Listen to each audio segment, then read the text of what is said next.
Bonsoir, bienvenue à la rencontre du recteur. Nous voici à notre 3e numéro. Je rappelle que c'est une émission politico-technique. Le magazine aborde essentiellement la notion de l'État ainsi que de son fonctionnement. Alors, j'espère que de partout où vous nous suivez, vous vous portez bien. Quant à moi, ainsi qu'à mon équipe, nous allons bien, n'est-ce pas, Nathan Kionda? Bonsoir et bienvenue. Bonsoir Madame Tania, bonsoir à tous ceux qui nous suivent de partout à travers la République. Et bonsoir également à notre public, justement. Je vous ai pris volé la belle. Exactement. J'ai anticipé. Allez, c'est le 3e numéro de la semaine, enfin le 3e numéro de ce magazine à la rencontre du recteur. Le 2e a fait beaucoup parler de Congolais, beaucoup de réactions. Nous avons reçu vos messages. Allez, ce 3e numéro, certainement, vous aurez encore d'autres surprises, surtout des analyses du recteur Louis-France Kouzekessa, que nous aimons bien, justement. Exactement. Mais est-ce que tu peux quand même demander à ces publics de faire un max du bruit pour eux? Un max de bruit pour vous-même, cher public. Très bien, merci d'être parmi nous. Alors, je tiens à rappeler tout d'abord que ces publics ici présents sont censés enregistrer au numéro qui est affiché au bas de vos écrans. Et si vous voulez faire pareil, vous n'avez qu'à nous écrire, à vous enregistrer. Les enregistrements sont ouverts dès maintenant jusqu'à samedi soir. Sans plus tarder, nous allons recevoir l'invité du jour. Très bien. Alors, l'invité du jour peut entrer comme d'habitude. Et occuper le siège de ce plateau. Bienvenue. Bonjour, bonsoir, monsieur. Alors j'ai toujours l'habitude de saluer les gens qui sont toujours devant pour ne pas perturber l'ordre. On va s'asseoir? Exactement. Merci. Alors comme toujours pour ce 3e numéro, messieurs, dames, nous avons le réel plaisir de recevoir pour vous Louis-France Kouzekessa, le recteur. Alors recteur, comment ça va? Comment s'est passée votre semaine? Oui, la semaine s'est très bien passée. On ne peut pas dire que la semaine s'est bien passée à partir du moment où notre préoccupation majeure, c'est le Congo. Et le Congo a des problèmes. Et si un Congolais te dit qu'il va très très bien, c'est qu'il n'a aucune préoccupation sur le Congo. Moi, je veux bien. Merci encore une fois pour la 3e rencontre que nous allons avoir dans le cadre de cet échange patriotique. Je vois combien de Congolais sont très engagés, résolument engagés pour nous accompagner. Et je peux vous jurer, en prenant rendez-vous à ce jour, que ce sera le meilleur magazine de l'année et de la République. Le meilleur magazine, la meilleure émission. Non, c'est le Massa, ça sera l'émission la plus sollicitée. Merci d'encourager l'invité. Parce que quand vous regardez la discipline, l'ordre, l'organisation d'abord des présentateurs, l'invité fait un effort de se conformer parce que le présentateur a tendance à rappeler à l'invité l'ensemble d'obligations faisant partie du cahier de charge de l'émission. Et donc, merci pour ces publics qui ne manquent pas.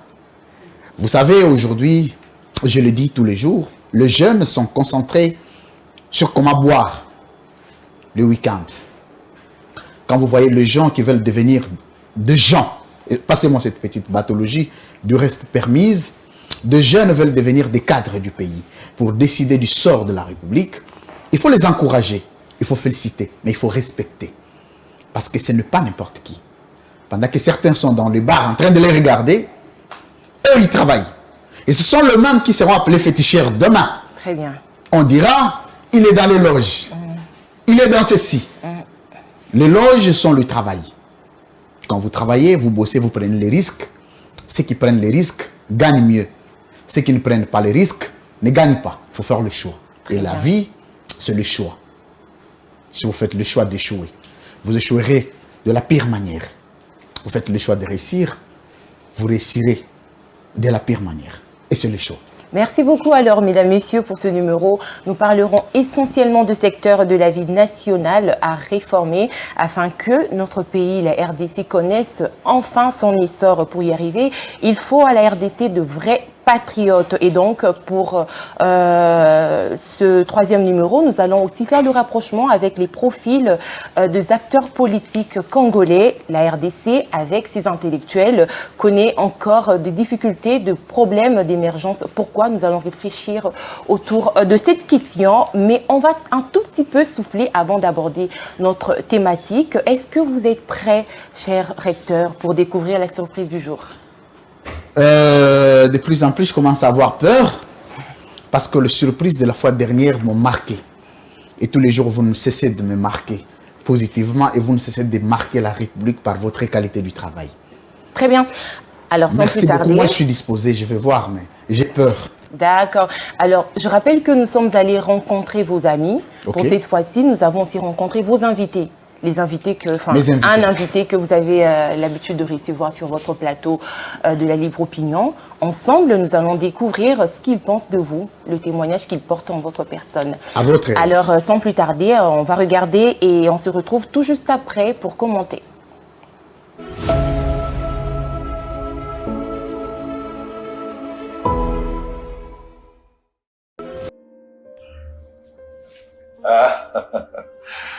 Bon, comme je n'ai pas l'habitude, je sais pas, mais je retiens quand même certaines questions qu'il m'a posées, des très glissantes quand même. Mais comme j'ai pas l'habitude, je crois que prochainement, je vais me préparer pour lui poser une question de validation. À travers les médias, au cours d'une émission où il avait en face de lui comme co-débatteur Zachary Bababasoué, un chevronné de la télévision, un chroniqueur culturel et député, ancien député très connu et célèbre. J'étais impressionné de la manière dont Louis France, face à Zachary, a tenu comme David face à Goliath. Et j'ai été très impressionné par la manière dont Louis France a eu à malmener Zachary au cours de cette émission. Et depuis ces jours, j'ai eu de l'admiration pour l'homme, pour cette jeunesse compétente, pour cette jeunesse ambitieuse, pour cette jeunesse audacieuse. Mais je ne l'avais pas encore rencontré. Je l'ai rencontré au cours d'un dîner qui a été offert par un de nos amis, Francis Okito. C'est là que je rencontre Louis France et nous étions à la même table. Et depuis ce jour, avec Louis France, on est resté très attachés. Pas ces gens de provocateurs qui vous amènent à des rixes, hein, mais il provoque bien, il taquine bien les personnes qui lui sont proches, les personnes qui l'aiment. Donc, s'il faut faire un témoignage sur la personne, c'est un monsieur pour qui j'ai beaucoup de respect sur le plan intellectuel, mais aussi sur le plan professionnel. Louis France est un des meilleurs journalistes de notre pays, il faut le reconnaître, et qui a fait son nom et du renom au milieu des Congolais, mais aussi ailleurs. Je demande à Louis France de pouvoir aller encore plus loin, de pouvoir que personne n'arrête ses ambitions. Il a l'ambition d'être candidat président de la République en 2028. Je l'encourage. C'est une ambition très louable, je l'encourage. Et j'espère qu'il aura le moyen de sa politique. Et je le lui souhaite en tout cas. Il n'est pas conflictuel. Il aide les gens lorsqu'il faut aider les gens.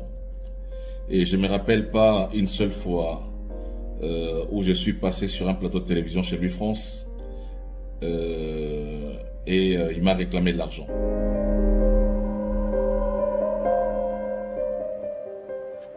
Alors, est-ce qu'on peut applaudir pour ce témoignage? Et donc, votre style, beaucoup apprécié, ça fait beaucoup parler. Qu'est-ce que ça vous dit quand vous entendez les gens parler de votre style? C'est une grâce. C'est une grâce de Dieu. Dieu la donne à qui il veut. Et c'est une grâce imméritée. José Ntedika, c'est aujourd'hui devenu un grand frère, un ami tout de même. Je le découvre conseiller du président de la République. Vous connaissez mes positions. Je suis dur, difficile à gérer. Quand j'ai des positions, c'est des positions qui commencent à faire mal dans ma propre famille, parce que j'ai mes grands frères qui sont à l'Union sacrée. Ils sont les premiers à t'appeler. Non, non, jamais, jamais. Je l'ai eu ici. Il est l'une des personnalités qui ont marqué la libre opinion. Et je rends hommage. Et on est allé très loin. Et d'ailleurs, là, je vais vous dévoiler, on a un projet ensemble. Pas un projet politique, c'est un projet purement culturel et entrepreneurial, Dieu aidant. On va aboutir pour toujours dans l'idée de donner de l'emploi aux jeunes. Je les salue. Je prise en compte ses observations. J'ai beaucoup d'admiration et du respect pour lui.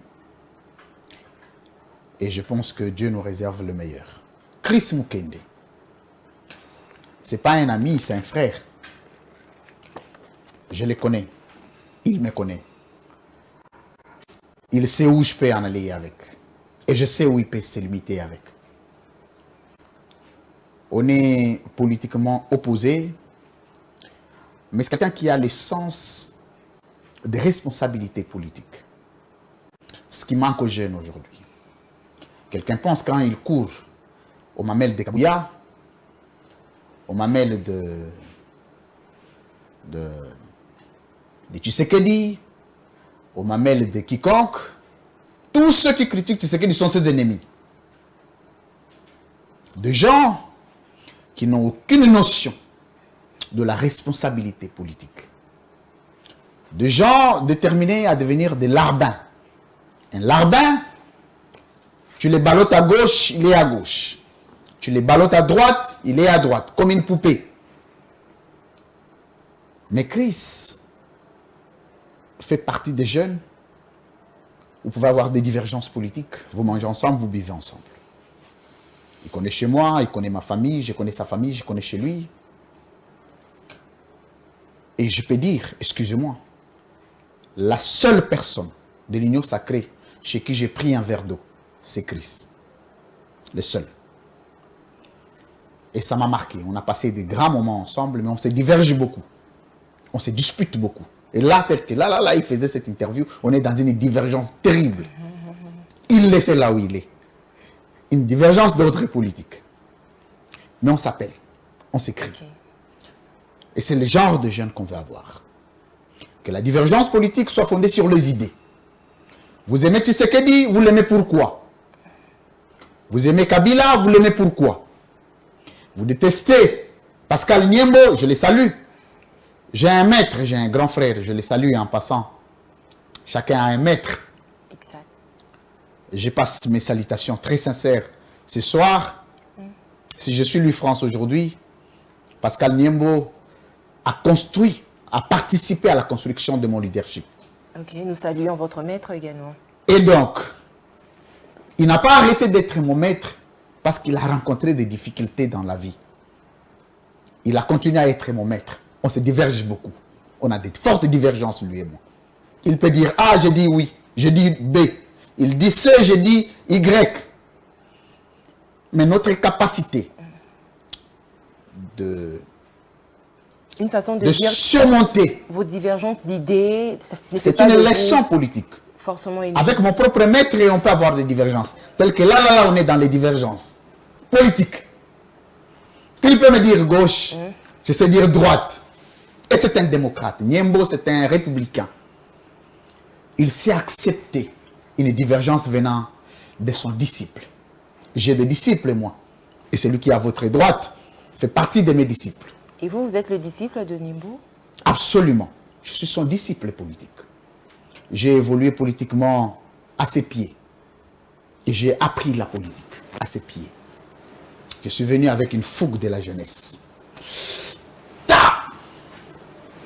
C'est quelqu'un qui te dit, attention, il faut changer de direction, sans influencer ton point de vue. sans forcément vouloir t'imposer son point de vue. Alors, vous pensez que c'est important ou nécessaire d'avoir un maître dans la vie?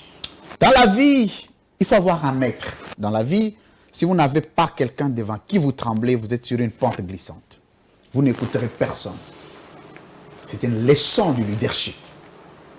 Il faut que quelqu'un vous arrête. Il faut que quelqu'un, quand vous ne savez pas écouter, même votre propre famille, même votre propre père, parce que ça arrive que vous ne pouvez pas écouter votre propre père, il faut qu'il y ait quelqu'un qui vous dise « Arrêtez-vous, messieurs », et vous vous arrêtez.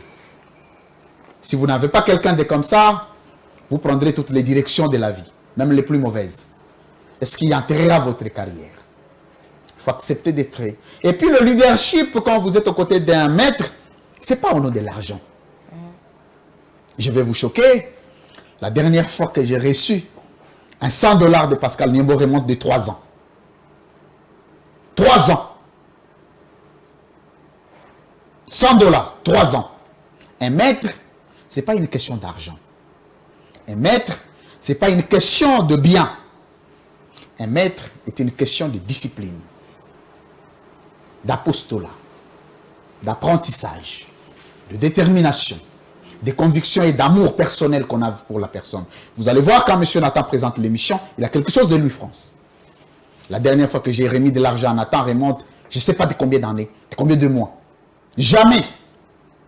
Il n'a pas arrêté. Ils sont nombreux. À l'école des communicateurs, quand vous y allez, Daniel Kitenge, c'est le secrétaire général. Vous avez des Blanchard qui Bansa. Vous avez Joël Boutandou, je ne vais pas le citer, c'est le plus connu maintenant. Vous avez les David Kitako. Vous avez Rachid Mouepou Machinda, j'aime bien citer son poste-nom. Ils sont nombreux. Et c'est des jeunes qui ne me voient presque pas, mais qui ont cru à un leadership. Le jour où je suis président de la République, mon gouvernement ne va pas loin. Mon gouvernement, ce sont les gens autour de moi parce qu'ils ont cru en moi, j'ai cru en eux. Okay. Donc, j'étais en train de dire que les divergences doivent être d'idées. Le débat. Je n'ai jamais interdit quiconque me demandait un débat. Je suis très ouvert. Il suffit d'avoir des épaules et des cuisses pour les assumer. Mais le débat, vous venez, vous introduisez les sujets, vous prenez les risques. Conséquence, après les débats, on peut dîner. Après les débats, on peut manger. Mais ce n'est plus la politique d'aujourd'hui. Ce n'est plus la politique d'aujourd'hui. Et c'est une politique que nous a menée par l'UDPS. Quand vous attrapez quelqu'un qui n'est plus de votre point de vue, il faut casser la voiture. Il faut l'agresser. C'est de la rébellion politique. C'est de l'indiscipline politique. Et à 90% des partis comme ça, non pas des jeunes intellectuels, des gens qui ont un niveau d'instruction académique avancé. Alors parce qu'on parle de politique. L'UDPS a un problème des cadres. Du premier au dernier. Problème des cadres. Nous allons y revenir dans le profil des acteurs. Hein. Merci. Comme vous voulez. C'est ce que Nathan bien entendre. Parce que vous parlez même de agressions justement contre les personnalités politiques, surtout de l'opposition. Je voudrais ici que vous puissiez revenir sur l'agression également du journaliste Nononkourou de Samuel 13, présentateur de l'émission Livre et Débat. Si on adoptait des enfants professionnels, il serait mon enfant adoptif. Hier, mon dernier verre d'eau, je l'ai eu chez Nononkourou. Écoutez, non, est modéré, très modéré, encore modéré.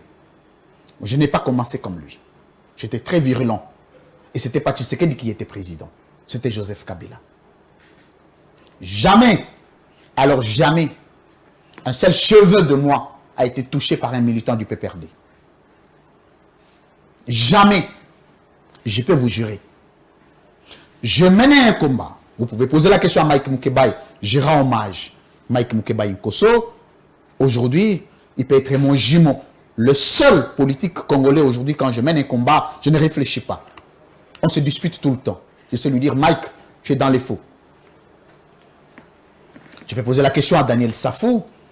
Tu peux poser la question à quiconque, à Christelle Vouanga, mon ami, je la salue. Les combats que nous avons eus avec Joseph Kabila, les termes que nous avions utilisés étaient durs que ceux qui sont utilisés avec Tshisekedi aujourd'hui.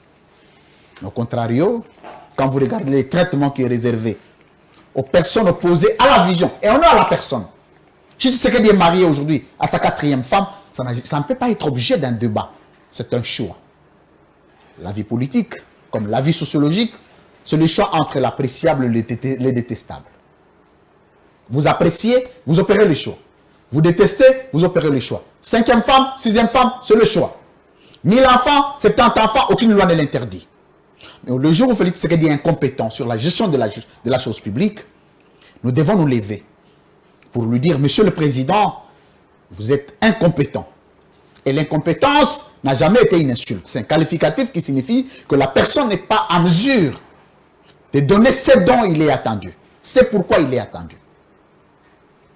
Mais quand vous regardez les traitements subis sous Joseph Kabila, appelé dictateur rwandais, et les traitements aujourd'hui sous Tshisekedi, aucune commune mesure. Et je voulais dire à nos noms, en profitant de ces prestigieux plateaux avec le public, que dès lors que vous faites le choix de mener un combat pour le peuple, vous ne vous appartenez plus. Vous appartenez à la République.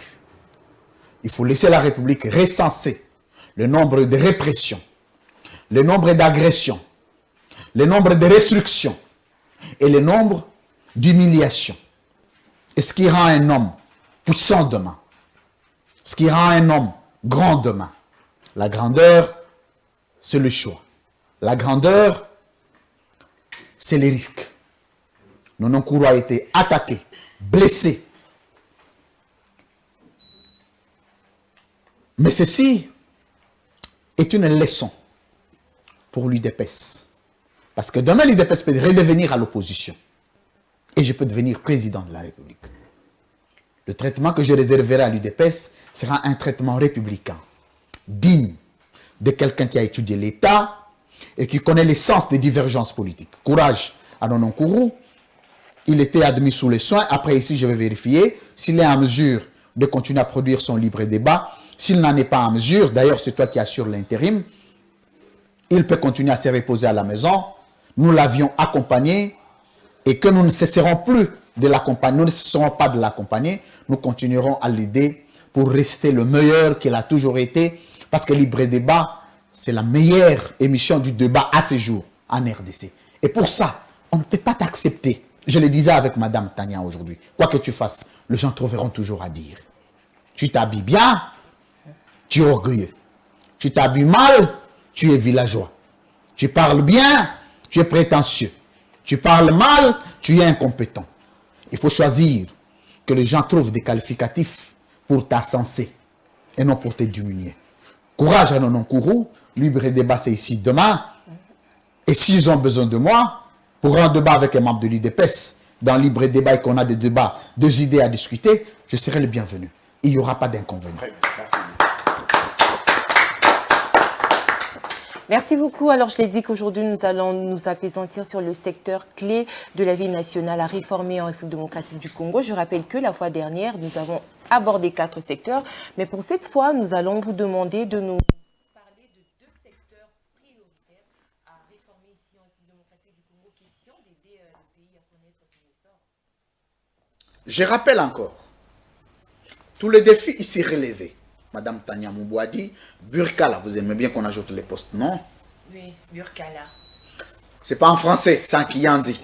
On ne saura pas franciser Non, mais les termes de Kiandi, sauf A. si vous me dites que l'Académie française a reconnu les Kiandi comme l'une des langues internationales, on va s'incliner. Jusqu'à la preuve du contraire, c'est Burkala. C'est comme ça. Alors, Madame Tania Moubouadi Burkala, c'est simple à noter. Depuis que j'ai relevé plusieurs défis ici de recherche, même dans le numéro que vous gérez, et M. Nathan, sur l'enregistrement du public, personne, excusez-moi, avec minimum de prétention, parce que j'en ai le droit, parce que la prétention n'est pas un défaut, c'est un surestime. Celui qui le casse, il le casse, on mène un débat. Celui qui ne le casse pas, il s'incline. C'est ça les savoirs. Personne ne l'a enlevé. Ça signifie que cette émission est dans le bon. Jusqu'ici, rien n'est reprochable. Le 4 secteurs de la vie nationale. Comme chercheur, quand j'ai parlé, j'ai évoqué la question de 4 secteurs de la vie nationale. Aujourd'hui, je vais dévoiler aux Congolais les 2 secteurs prioritaires de la vie nationale qui fondent la vie d'une nation. Le 4, je les avais cités. Je répète, j'ai parlé de l'économie. L'économie prend en compte la vie. OK? La vie de l'homme, c'est l'économie. Vous avez la diplomatie. C'est la relation ou les relations de l'État avec d'autres États. Les relations internationales. Ce qu'on appelle les relations internationales, la diplomatie fait partie des branches prioritaires, d'objets d'étude de relations internationales. La diplomatie. Sans la diplomatie, les relations internationales n'ont plus de fondement. Vous ne pouvez pas parler des relations internationales sans parler de la diplomatie. Et la diplomatie, ce sont des relations entre États et organisations internationales. Exactement. Alors, j'ai parlé de la sécurité. La sécurité, c'est le protectionnisme juridique et rationnel de l'État. Pour que l'État n'ait pas le peuple, ses citoyens qui meurent tous les jours, il faut créer le mécanisme de sécurité. Mais comme la sécurité est réglementée, parce que votre sécurité peut être une sécurité pour les autres, et les États, tous les États sont censés vivre dans la sécurité, au nom de la théorie et de la notion de la communauté internationale, le vivre ensemble, le together. Et vous avez le renseignement. Le renseignement, quatrième secteur, le renseignement comme la branche, la colonne vertébrale de l'État qui a pour mission le recueillement, le recoupement, l'analyse et l'exécution de l'information. Mais le renseignement, c'est la communication en miniature. Je l'ai dit, comme chercheur, parce que j'ai une licence en journalisme et politique extérieure. Je suis qualifié de parler de questions de communication, de questions de droit, de questions de relations internationales, mais aussi de questions de géopolitique. Qualifié. Regardez. Mais parce que vous parlez... Les 2 secteurs, le plus prioritaire, comme il a été question de votre... Les 2 secteurs-là, vous parlez de la sécurité, le renseignement. Je parle de la sécurité et de renseignement. Sans ces 2 secteurs, l'État n'existait pas. Pour que vous soyez un État, il faut que cet État soit sécurisé. Sinon, il arrête d'être un État, il appartient à un autre État plus fort. S'il n'y a pas de renseignement, il n'y a pas de sécurité. S'il n'y a pas de renseignement, il n'y a pas de sécurité. Parce que le renseignement, c'est ce qu'on appelle la communication, l'information. Vous n'êtes fort et puissant que lorsque vous êtes informé. Si vous n'êtes pas informé, vous n'êtes pas puissant. Et le renseignement, Madame Tania, n'est pas tel que M. Tshisekedi et sa politique fictive nous définissent. Mais parce que vous parlez du renseignement, vous pouvez permettre à ce qu'on prenne une note que nous avons retrouvée sur les réseaux sociaux du renseignement, justement. Une note. Voilà. Je suis à votre disposition. Très bien. Allez, je vais vous lire rapidement cette note. Réquisition du logement, numéro 05, barre ANER, barre DST, barre DP, barre 02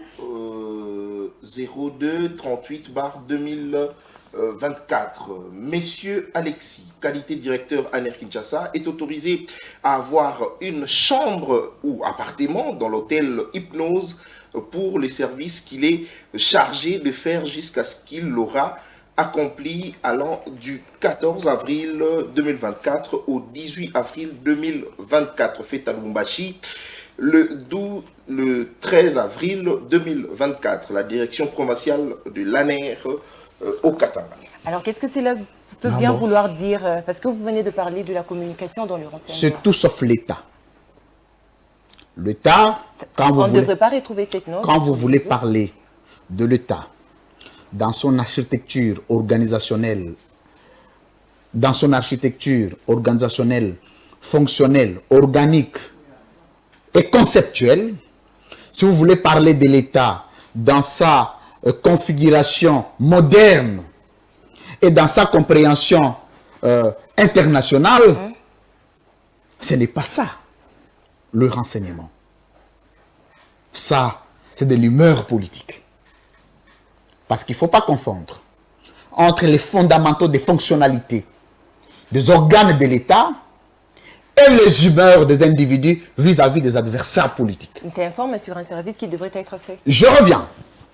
Qu'est-ce qu'on appelle une agence nationale de renseignement? Qu'est-ce qu'on appelle le renseignement comme branche de l'État? Qu'est-ce qu'on appelle une agence de renseignement international? Il y a une nuance. Il faut que les gens le sachent. C'est comme ça que, comme candidat président de la République, le jour où je deviens président, le secteur de renseignement dans notre pays, je rends hommage à ces dignes fils et filles qui se battent dans ce secteur de renseignement sans moyens, mais aussi, je les félicite pour la qualité du travail. Mais de temps en temps, les maires politiques viennent influencer négativement le travail technique qui devrait être fait. Aujourd'hui, dans notre pays, on ne peut pas parler de l'ANR parce que on va être arrêté. Non! Le fait et geste, l'ANR fait partie de secteurs, enfin, le renseignement fait partie des secteurs de la vie nationale. Et tous les secteurs, de la même manière qu'on peut analyser l'économie, on peut analyser la sécurité, on peut analyser la diplomatie, on peut aussi analyser le renseignement. Parce que les gens qui n'ont pas le contact facile ont la possibilité, telle que nous, chercheurs, qui faisons des recherches sur le domaine, avons des propositions à faire sur ce que l'État moderne devrait être. Parce que nous ne sommes ni l'État moderne. Et c'est difficile d'avoir un renseignement comme secteur dans un État fictif qui n'existe presque pas sur le plan de la conception organique et fonctionnelle de l'État moderne. Regardez, je prends la nuance, j'ai suivi le document de M. Nathan, j'en ai regardé sur les réseaux sociaux, comme c'est de ça qu'il s'agit. Vous avez d'une part le secteur de la vie nationale qu'on appelle le renseignement. De l'autre part, vous avez un établissement privé. Et de l'autre part, vous avez une agence, c'est-à-dire pas un organe, une institution de l'État chargée de l'exécution de la politique de gouvernance des chefs de l'État dans le secteur de recoupement d'informations. Si vous ne faites pas bien la nuance, vous faites le méli-mélo. Et vous ne saurez pas faire la nuance entre quand est-ce que M. Félix Tshisekedi parle comme président de la République, quand est-ce que l'ANR parle comme organe, enfin comme institution de l'État, et quand est-ce que l'ANR applique la vision d'un président comme secteur de la vie nationale, et vous ne saurez pas quand est-ce que M. Félix Tshisekedi veut déstabiliser un adversaire politique en se servant des institutions de l'État.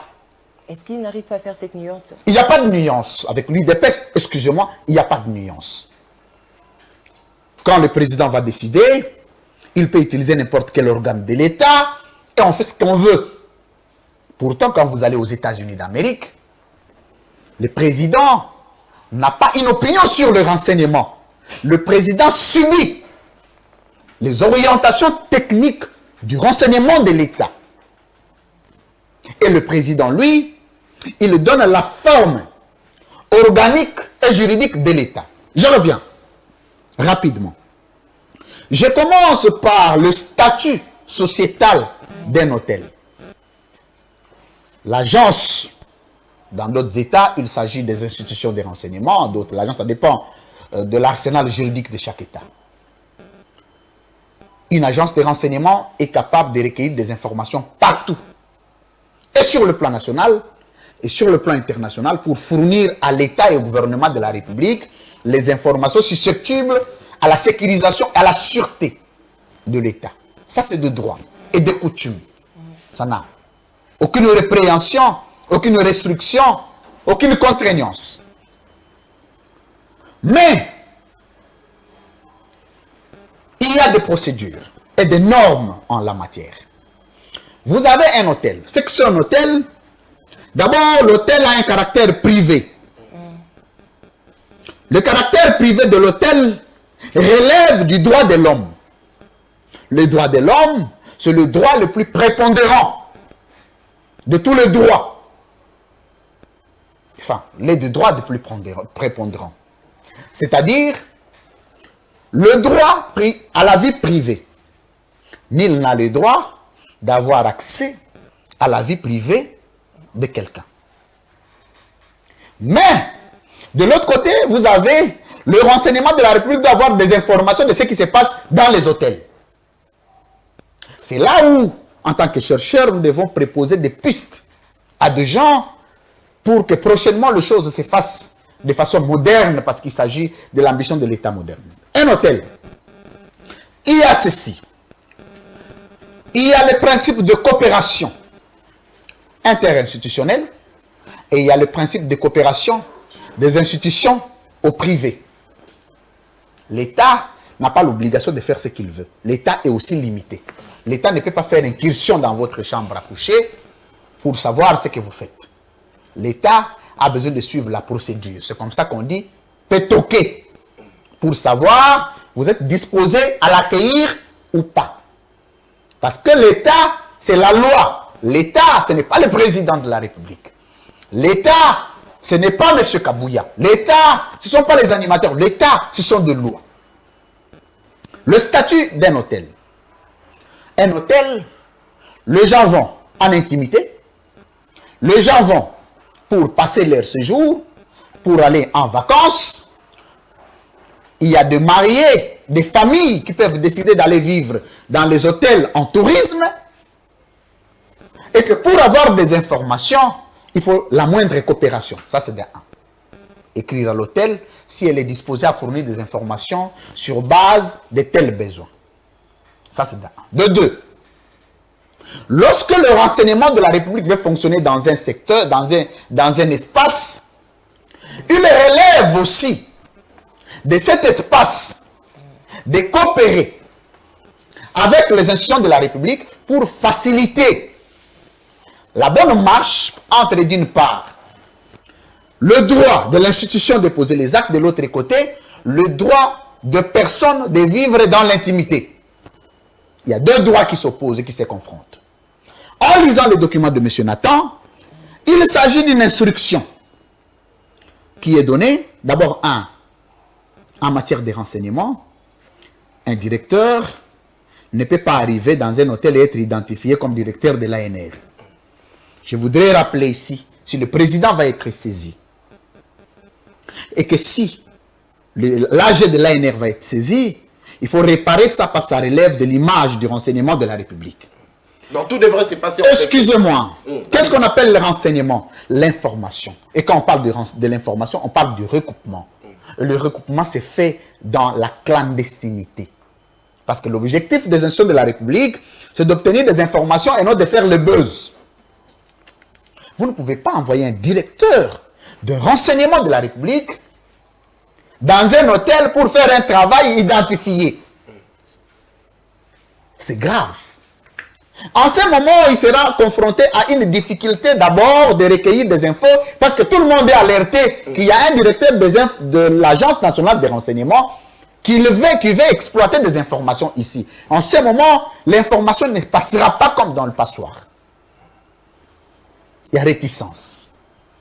Déjà, il y a un problème de professionnalisme et d'éthique qui est remise en cause. Ça, c'est d'un. De 2, il faut le prendre comme ça. Je parle des principes, je ne parle pas des individus. De 2, lorsque vous envoyez quelqu'un dans un hôtel, un directeur soit-il, il faut mettre des moyens à sa disposition parce que l'hôtel a un caractère commercial. L'État ne subventionne pas les hôtels. L'État, lui, il encadre le fonctionnement des hôtels par les moyens juridiques. Mais la commercialisation des hôtels relève de la politique managériale des hôtels. Par conséquent, vous voulez aller dormir, vous payez la facturation. ne pas mettre les moyens à un directeur de renseignement de mon pays pour qui j'ai beaucoup de respect et d'estime est un manque de respect pour les renseignements de toute une république qui fait partie des secteurs de la vie nationale. Monsieur, ça c'est de deux. De trois. Vous envoyez un directeur pour aller occuper une chambre, mais s'il trouve toutes les chambres occupées, il arrive à 3 h du matin, il doit passer la nuit dehors. Une autre insulte contre un haut dignitaire de l'État. Il arrive, on lui dit, monsieur le directeur, on n'a plus de chambre. Vide, ça arrive dans un hôtel qui n'a pas de chambre. Justement. On ne va pas déloger un monsieur qui a payé son argent pour faire loger un directeur de renseignement. Moi, Louis France, je ne sors pas de ma chambre pour laquelle j'ai payé. Je porte plainte et à l'hôtel et contre l'État. Et je ne sors pas. Et je n'ouvre même pas la porte. Et je n'écoute personne. Mais vous envoyez le directeur dans ces circonstances-là, il arrive à l'hôtel, il n'y a plus de place. Il arrive à 3 h du matin. Il dort où? À la réception. Un directeur qui passe à la réception. Vous imaginez à quel moment les frustrations politiques peuvent vous amener à poser des dégâts contre l'État, monsieur? Parce qu'il s'agit de l'État. Il ne s'agit pas des adversaires politiques. Il ne s'agit pas des humeurs politiques. Il s'agit de principes de l'État. Notez, si on veut recueillir des informations, parce qu'il relève du pouvoir et de la compétence de l'Agence nationale des renseignements de la République, d'avoir des informations où elle veut. Très bien. Partout. Mais il y a des formes. La procédure assure. Si les réquisitoires, il y en a, les réquisitoires est d'abord fondé sur le principe de coopération. Que l'hôtel soit disposé à faciliter le service de la République, à poser les actes dans la quiétude. Parce que j'ai le droit de ne pas vous faire entrer dans ma maison. Vous faites les forcing, vous créez les dégâts. Demain, c'est l'ANR qui a cassé la porte de tel. Vous ne regardez pas à quel niveau. Au lieu que le service de renseignement se fonde sur l'ennemi de la République, les informations sur la sûreté de l'État, ça se fonde dans ce moment-là sur des individus et des portails. Et c'est une insulte encore une fois. 4e élément, comme irrégularité. J'ai soulevé, j'ai entendu parler. Il ne s'agit pas d'une agence nationale de renseignement, parce que le renseignement a des méthodologies. Je suis spécialiste en géopolitique. Lorsqu'on veut recouper des informations de vous, messieurs, il faut étudier l'organe de FBI. On peut se déguiser en fou. On peut être voisin immédiat, le plus amoureux de vous. On appelle ça les renseignements. Excusez-moi de le dire, je ne le dis pas. Le renseignement par fréquentation. Renseignement par fréquentation, c'est quoi? Quelqu'un qui fait de vous un frère, qui dort avec vous, qui pleure avec vous, dans l'objectif de recueillir des informations. Mais lorsque le renseignement doit être pour faire incursion dans un hôtel privé, il s'agit d'un adversaire politique qu'on a visé. L'objectif, c'est quoi? C'est imputer à un adversaire politique des choses, parce que, on va le dire comme c'est de ça qu'il s'agit. J'ai entendu dernièrement ici, soit c'est la maison de Kabila à Gombe ici qui est attaquée, qui est assiégée, soit encore c'est Kingakat qui est assiégé, soit encore c'est hôtel tel qui est assiégé. Je n'ai pas accepté que ça soit dans le cadre politique. Mais il ne faut pas impliquer les organes de l'État. Parce que l'État, le président Tshisekedi peut partir, M. Louis-France peut venir et partir, les organes de l'État restent au service de l'État. Donc cette note avait un autre but, c'est ce que vous voulez dire? Je veux que l'Agence nationale des renseignements, que nous estimons bien faire du travail professionnel, démente ces réquisitoires. Plus grave encore, quand on parle de réquisitoire, on parle d'une instruction ou d'une demande. Mais ici, il ne s'agit ni de demande ni d'instruction. Il s'agit de quelle nature de réquisitoire? Très modestement, il faut refaire une autre note pour démentir ces réquisitoires qui ne relèvent pas du professionnalisme et du recoupement d'informations dont l'État a besoin. Et même si il y a des informations à recueillir, on ne peut pas recueillir des informations en allant identifier comme telles. C'est s'exposer, exposer celui que vous envoyez, exposer la République, exposer toute une agence, une institution de la République, dépendant du président. Je note, madame, pour terminer, que c'est une institution qui est directement affiliée à la volonté politique du président de la République. Il n'y a pas un ministère de tutelle pour l'Agence nationale des renseignements. C'est le président qui en fait ce qu'il veut. Et donc, quand je deviendrai président, l'Agence nationale des renseignements ne peut pas être affiliée à la volonté du président, au risque de régler des comptes aux adversaires politiques. C'est une institution à part entière qui doit fonctionner en toute indépendance et impartialité. C'est pourquoi aujourd'hui, nous avons des difficultés de savoir quand est-ce que le président veut une chose et quand est-ce que les institutions de la République veulent une chose. C'est une faiblesse, ça, de cette agence actuellement? C'est une incompétence. Et il faut la corriger. Une incompétence. Absolument. Alors, Louis-France, parce que vous parlez du renseignement comme colonne vertébrale d'un État, est-ce que de la manière dont notre renseignement ici dans notre pays fonctionne, comme vous l'avez ici relevé, d'ailleurs, les journalistes sont traqués, les opposants traqués, par cette ANER, pourtant, vous avez ici relevé qu'il faudrait identifier l'ennemi, c'est ce qui nous importe le plus. Est-ce qu'il s'agit ici d'un problème de personnel qu'on recrute au sein de l'ANER, ou justement... c'est justement la politique du président de la République, parce que vous avez dit que c'est un service rattaché justement à la présidence de la République. Est-ce que c'est le problème justement de la ligne que donne le président de la République à cette agence de renseignement pour qu'il fasse le travail comme lui le veut? Un problème de moyens d'abord. Je ne connais pas le budget qu'on alloue à l'Agence nationale des renseignements après la programmation budgétaire de chaque année. Ça c'est de 1. Et de 2, un agent du renseignement, c'est les hauts dignitaires de la République. C'est lui qui a la sûreté de l'État entre ses mains. Mais quand vous regardez les traitements qu'on réserve à cette prestigieuse agence nationale des renseignements, il y a des couacs. Et il faut corriger, parce qu'il s'agit de la République. Troisièmement, monsieur Nata, comme c'est de ça qu'il s'agit, lorsque je serai président des Congolais, il ne faudra pas, pour donner mon opinion, je me cache derrière les institutions de la République. Non, vous êtes mon adversaire, je passe à la télé, je mène un débat avec vous.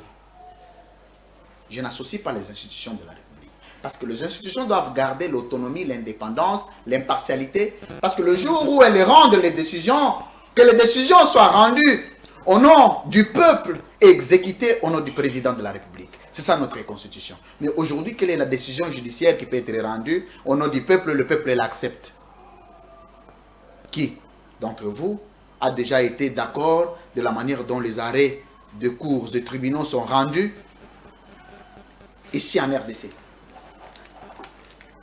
Pourtant, vous pouvez ne pas être d'accord avec le président, mais être d'accord avec une décision judiciaire. Parce qu'il y a une différence entre le président et la justice.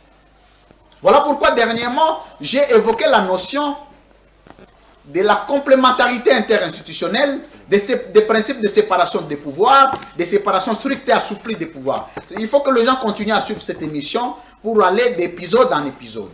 Conséquence, demain, aujourd'hui Joseph Kabila n'est plus président, le renseignement sert au président Tshisekedi.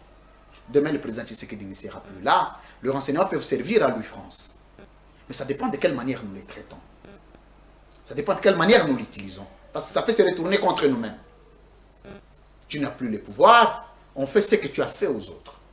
Et en ce moment, ça devient une république de règlement des comptes. Or, la République n'a pas de règlement des comptes.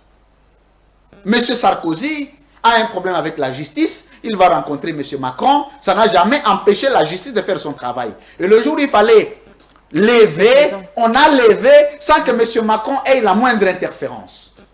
Et plus grave chez nous, le président a le pouvoir de mesure de grâce. De gracier qui il veut. Donc il a le droit de laisser la justice faire son travail jusqu'à la fin. S'il y a condamnation abusive, faire gracier.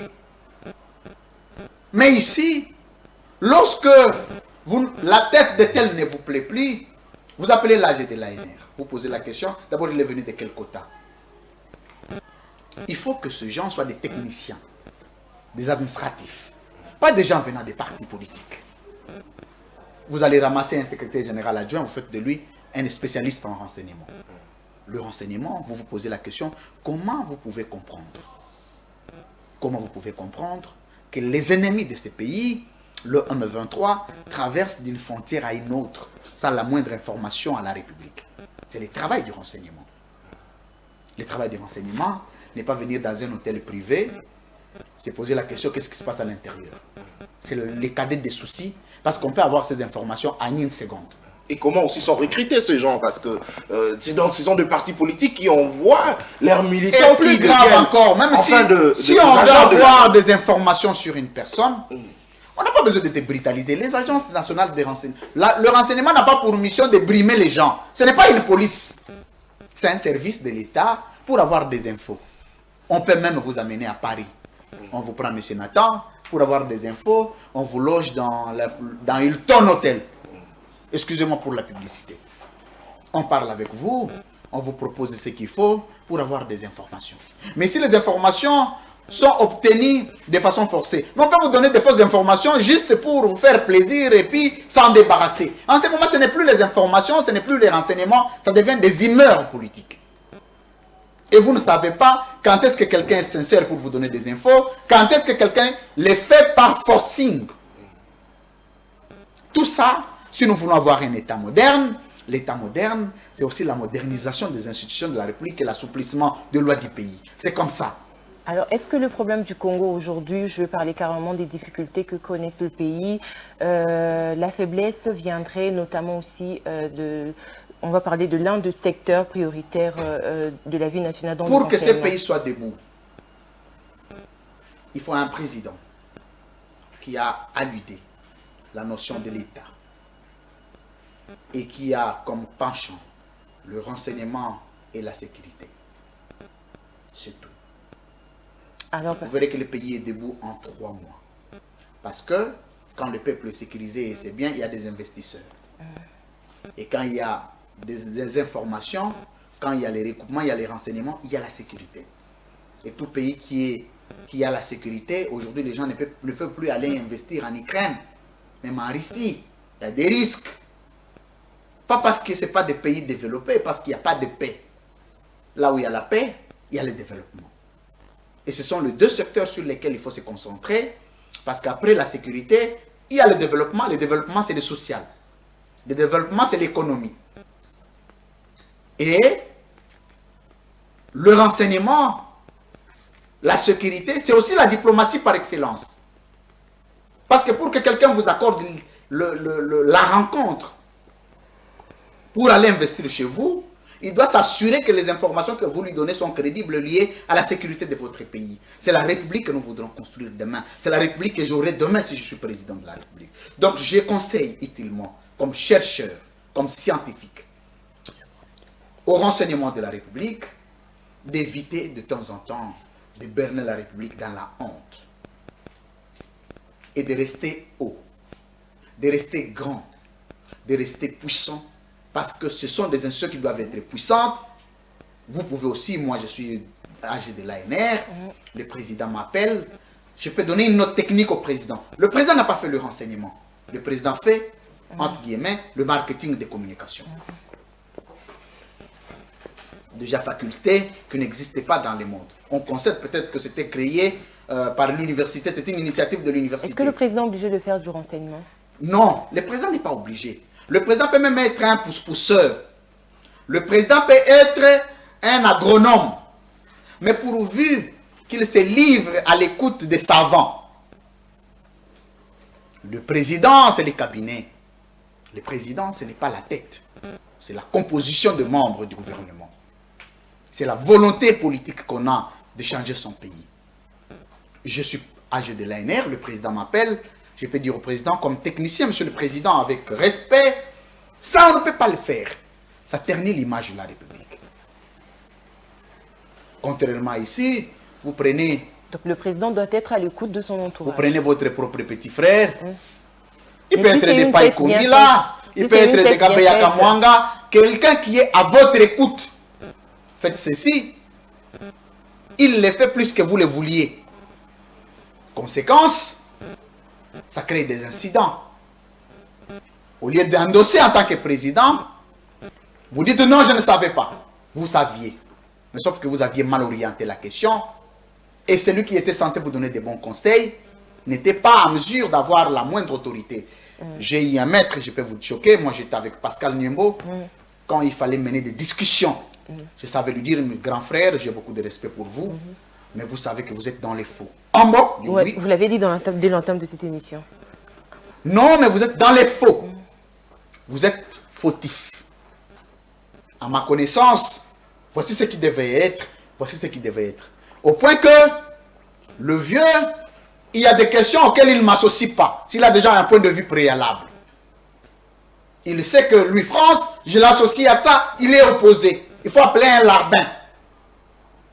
Lui, il est initiable. Monsieur, faites-moi ceci. Il le fait plus qu'il voulait. Et parfois, j'apprenais, non, le vieux a appelé tel, il a fait ceci. J'ai dit, le vieux ne pouvait pas m'associer. Et quand on se voit, je dis, oui, je savais que tu ne pouvais pas m'associer parce que j'ai un minimum de personnalité. Comme tous deux démocrates et républicains.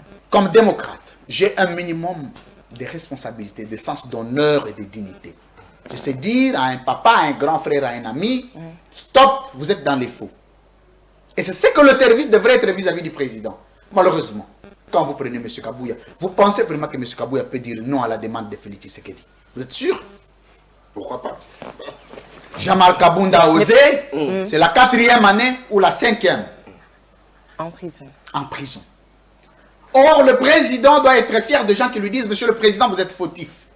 C'est ce que Mobutu ne voulait pas entendre. Excellence, Monsieur le Président, avec tous les respects, voici l'idée. Parce que nous avons étudié l'État, nous vous proposons ceci. Mais est-ce que vous pensez que M. Peter Kazadi peut dire à M. Tshisekedi, non. C'est un réseau de larbins recrutés pour exécuter la volonté. Excusez-moi, madame. Ça peut se faire et le président ne prête pas oreille à ce qu'ils disent. Et moi, je démissionne. Donc, vous n'avez pas le minimum de personnalité. Parce que quand il s'agit de votre secteur, vous êtes ici à Semel. J'arrive à vous dire, Madame Tania, dans votre secteur, vous êtes la première opposante, ici. Je ne parle pas de M. Nathan. Non, DG, vous savez que si on fait ceci, on va tomber à cela.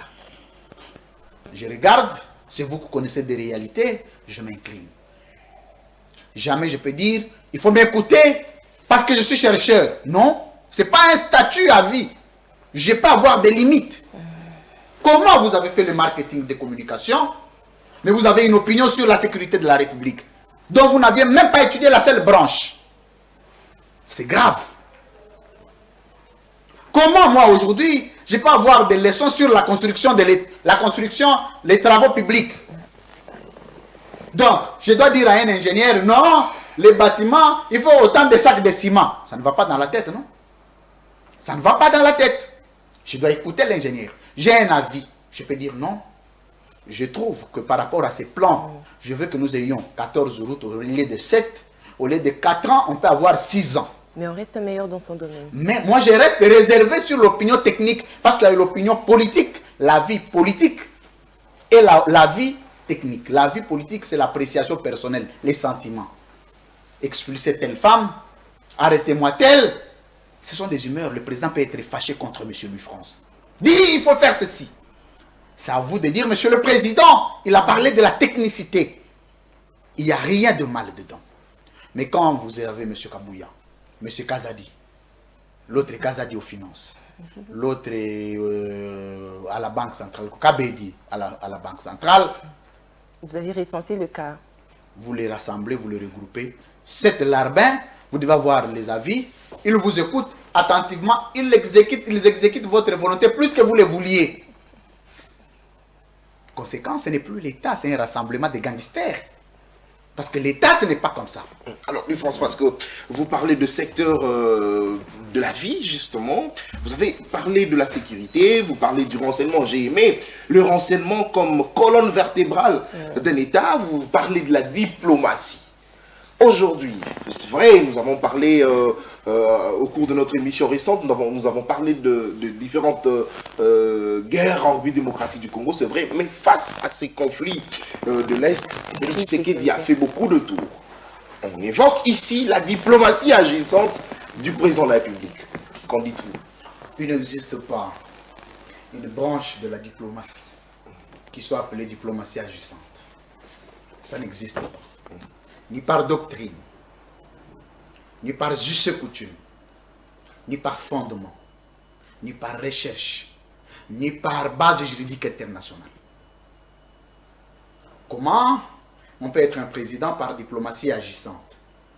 Déjà, quand la diplomatie agissante n'existait pas, donc le président n'a aucune vision sur la diplomatie. Quand ça produit des effets palpables, quand il y a des actions sur terrain. Ça, c'est une interprétation littéraire. Vous faites de la diplomatie, la grammaire. Il faut donner la sémantique. Ce n'est pas question de la sémantique. C'est question de la doctrine. Il n'existe pas une diplomatie agissante dans le monde. Et nous sommes le premier pays à avoir inventé une diplomatie.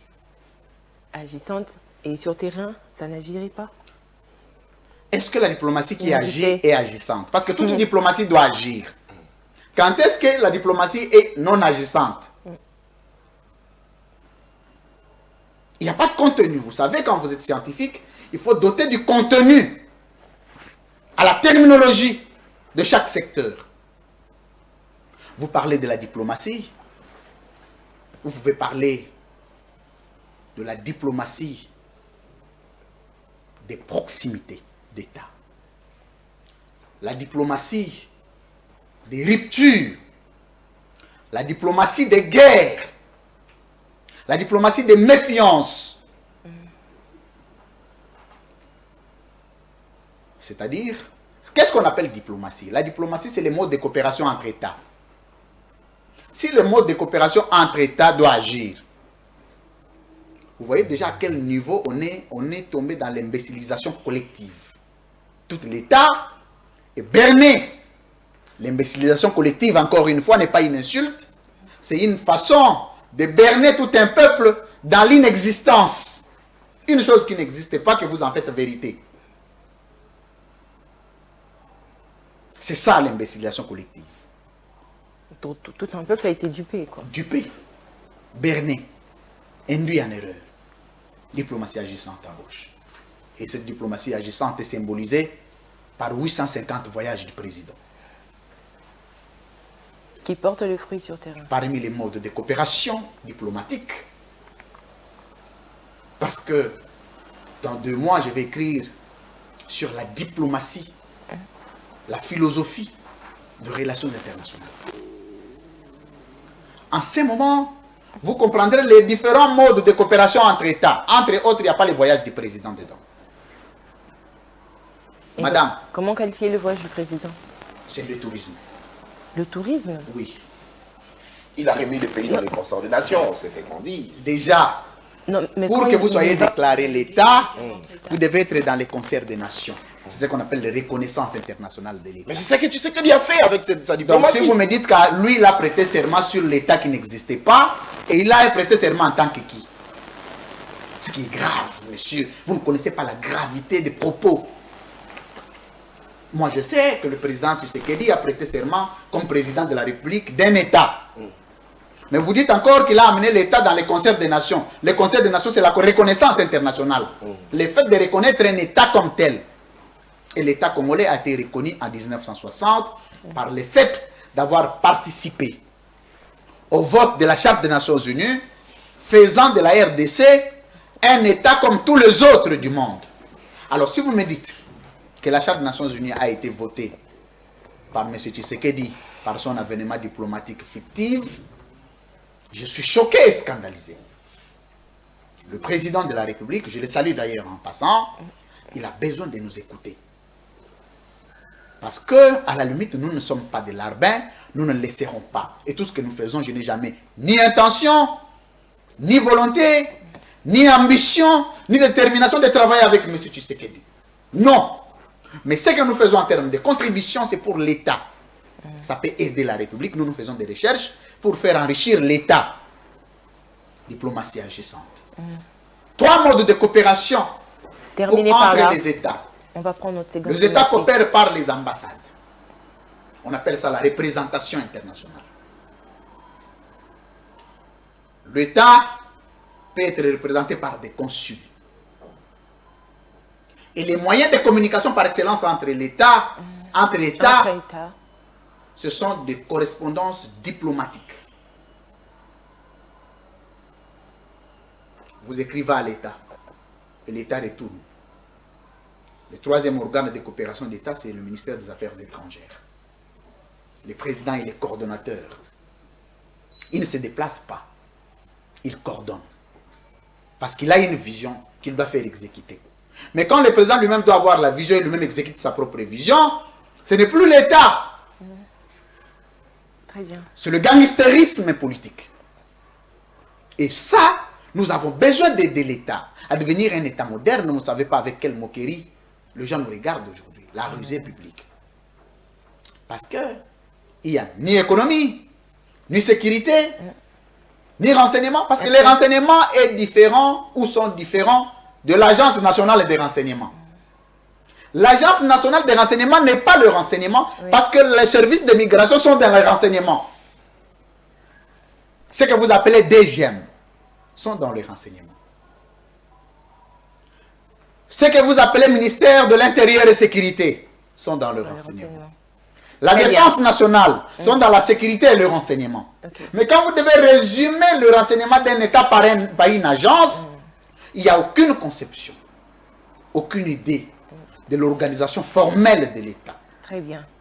Voilà pourquoi je conseillerais utilement, prochainement, nous allons écrire sur le renseignement, la diplomatie de l'État et les modes de coopération entre États, donc international, une proposition que nous apportons à la République. Mais comme je suis candidat président, ceci sera repris en 2028, sera repris dans votre projet. Programme de gouvernance d'État. Je ne suis plus à l'étape des projets. Merci. Les programmes, nous allons les soumettre au peuple congolais qui appréciera notre capacité d'assumer, d'appliquer et de faire exister. Donc aujourd'hui, avec l'avènement de notre président de la République, Félix-Antoine Tshisekedi Tshilombo, avec l'ensemble de la diaspora autour de lui, il s'agit... L'ensemble de Congolais, vous vouliez dire? Non, la plupart ont changé de nationalité. Pour certains, M. Badi Banga n'est pas congolais parce que ça ne venait pas de moi, ça venait des institutions de la République, la CENI. Il aurait renoncé, il n'y a pas une preuve, je ne sais pas. On a encore dit, la première ministre ici récemment, elle a vécu... C'est-à-dire que le président lui-même n'a pas changé de nationalité. Ça entre dans le profil, donc... N'a pas changé de nationalité. Donc, Mme Tané, j'étais en train de dire, prochainement, la République que nous voudrons, c'est la République des valeurs. Quand un président parle avec le jeune tel que vous le voyez, on discute des idées. Le jeune me pose la question. Vous avez déjà entendu quelqu'un poser une question au président? Non. On va sélectionner le monsieur. Mais il y a eu des questions, il y a eu une interview qui s'est faite avec sa porte-parole. Le public a posé 2 questions au président. Écoutez, porte-parole doit interviewer son chef. Non, elle a juste Vous lu imaginez les la questions qui ont bêtise été qu'il y a. posées. Elle a juste lu les questions qui ont été Vous- posées par les publics. Vous êtes ma conseillère, je suis votre patronne. Vous devez m'interroger sur des questions que je ne veux pas entendre. Vous êtes sûr que vous allez m'en poser? Non. Si vraiment le président a l'intention de répondre aux questions du Congolais, associez-moi à un seul briefing de M. Mouyaya. Vous avez été invité une fois? Le président n'était pas là. Ce monsieur Kamere, vous connaissez les sorts. À l'époque, je vais vous relater une aventure. J'arrive, on ne veut pas me donner la parole. On ne veut pas me donner la parole. Je m'improvise devant. Je dis, j'ai la question, j'ai 2 questions. On a tout fait pour effacer cette question. Comme c'était en direct, on ne pouvait pas créer l'incident. J'ai demandé par force le micro. Une question était simple. Quel a été lui, ministre de l'économie, quelle a été la politique gouvernementale, Il a la répondu. politique publique du président en matière d'économie, que M. Kamer était en train d'exécuter. On a mis 40 minutes. Vous venez vous poser votre question, on répond, on revient à la question antérieure. Et en sortant, vous connaissez des consignes. On pose la question à M. Mouyaya, pourquoi toutes les fois que les gens viennent ici, les petits ici ne viennent pas? Mais seulement à mon tour, il vient. C'est un piège. Et depuis, vous n'avez plus reçu On ne d'invitation. m'a jamais appelé, plus jamais. Et pour croire en cela, c'est notre président. J'ai beaucoup de respect aux institutions de la République. Je suis un homme respectueux. Qu'on me fasse venir, ma première proposition, je demanderai au président, Excellence Monsieur le Président, tout ce que je vous demande, c'est de me protéger au sortir d'ici. Très bien, ça arrivera. J'ai deux questions. La première question, il faut nous décliner votre cursus académique. Je De rappelle façon qu'il vient d'y claire. avoir coupure, donc nous utilisons des batteries maintenant. Merci. Donc ça va entrer dans le C'est profil. ce que monsieur, madame Tania n'a pas voulu entendre. Merci beaucoup. Ce seraient mes questions que j'ai déjà dévoilées au préalable. Ok, d'accord. Alors, messieurs et dames, vous êtes en direct de CML 13 Télévision, vous faites bien. Nous sommes justement à la rencontre du recteur. Avec lui, nous échangeons sur la notion de l'État ainsi que son fonctionnement. Et donc, tout à l'heure, nous avons abordé le secteur de la vie nationale à réformer. Il a parlé de deux secteurs prioritaires, notamment la sécurité et le renseignement. Mais quel type de personnes, quel profil de acteurs politiques congolais pour justement réformer ces secteurs, pour diriger, afin que le pays émerge et connaisse son essor? Donc je reviens encore vers vous. Nous sommes très lentement en train de chuter en douceur. Monsieur Lufrance, quel profil pour les acteurs politiques congolais? J'ai une offre politique. Ce que je fais une proposition de loi portant éthique et déontologie politique. Et moi-même, en tant qu'humain, je sais que j'ai des failles, mais je fais un effort de ne pas me compromettre vis-à-vis de ma moralité. Si j'étais de moralité discutable, aujourd'hui, je serais le plus riche de tous les journalistes congolais. Parce qu'il n'y a pas un endroit où je peux aller toquer sans qu'on m'ouvre. Il n'y en a pas. Et même le service de la République ont ce qu'on appelle le bulletin d'information dans le pays de chacun. Sûrement, ils essayent de se renseigner. On te dit, lui, c'est un cartésien. C'est ça la verticalité. La verticalité, pour répondre à votre question, c'est qu'il faut qu'il y ait des gens qui acceptent d'être modèles pour les jeunes en face de vous. Des gens qui prennent la parole et qui sont crus par les jeunes. Des gens qui prennent les devants avec tous les risques possibles. C'est ça la verticalité de la société. Mais aujourd'hui, c'est la crise que nous avons. Il n'y a pas de leader. Tout le monde fait du bruit pour avoir un poste. Tout le monde fait du bruit pour avoir de l'argent. Tout le monde fait du bruit pour être appelé. C'est ça l'horizontalité de la société. Tout le monde de la même manière. Mais la société congolaise a besoin de la verticalité et de gens qui se distinguent dans le bon. C'est pourquoi vous avez vu ce jeune venir, parce qu'ils ont des questions à poser à Louis France. Je ne pense pas qu'ils aient des questions à poser à Bruno Chibalanzenze. S'il était ici, la première question, monsieur, on est déçu de votre transhumance politique. Si M. Bouchab était là où je suis, M. Mende était là où je suis, sûrement il ne serait pas venu. S'il serait venu, c'est pour avoir un peu de moyens, parce qu'ils ont de l'argent. Allez, on va aller, il va nous donner quelque chose, et puis c'est tout. Il n'y a pas de conviction. Mais en venant, ils n'attendent rien. Ils n'ont que conviction comme préalable. C'est parce que la société que nous voudrons bâtir demain est une société de verticalité. Les critères, dans cette loi, dans cette proposition de loi portant éthique et déontologie, le premier critère, c'est qu'il ne faut pas être d'une moralité discutable pour faire la politique. Moralité. On ne dit pas qu'il y ait des saints en politique. Non. Ce qu'on attend par les saints, ce n'est pas des gens, il épouse sa deuxième femme légalement, ou la troisième femme, ce n'est pas de l'immoralité. L'immoralité n'est pas le fait de faire ceci ou de faire cela. L'immoralité, c'est d'abord, en premier, être un scandale pour la société. De deux, être l'occasion de chute, c'est-à-dire que être à la base de la destruction du bien commun. C'est ça l'immoralité. Vous avez l'argent des 100 millions de Congolais, mais tes enfants sont riches plus que le dernier peuple de chez moi, Païkongila. C'est de l'immoralité. L'immoralité, c'est lorsque aussi vous avez un problème de compter le nombre d'enfants que vous avez. Faire des enfants est une bonne chose, mais les encadrer en est une autre.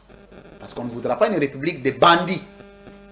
Et c'est relève des parents. Et surtout quand vous êtes politique, vous êtes en fonction, vous avez un enfant ici, un enfant là-bas. Dès que vous n'êtes plus en fonction, vous vous en débarrassez. Et d'autres passent à la télévision. On voudrait avoir des leaders qui s'assument et qui assument leurs convictions. La moralité, c'est aussi quand vous aimez une femme comme épouse, vous aimez une femme comme votre compagnon, vous l'assumez et non l'expulsez de la pire manière du sol congolais. C'est ça aussi la moralité politique. La moralisation de la classe politique, c'est que la société ait des repères. Ça, c'est le premier préalable. Le deuxième préalable, qu'on n'ait plus un président avec un niveau académique discutable. Une chose est d'avoir un niveau, une autre est d'avoir un niveau discutable. Le niveau discutable, c'est quoi?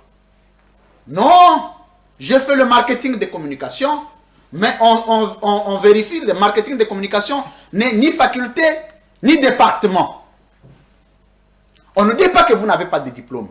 Vous pouvez avoir votre diplôme, mais qui est discutable. Ok. Notre président a étudié. Ce n'est pas un semi-lettré. Il a étudié. Mais les études sont discutables. Il a un diplôme, il a un titre académique. Mais un titre discutable. Ça, c'est dangereux.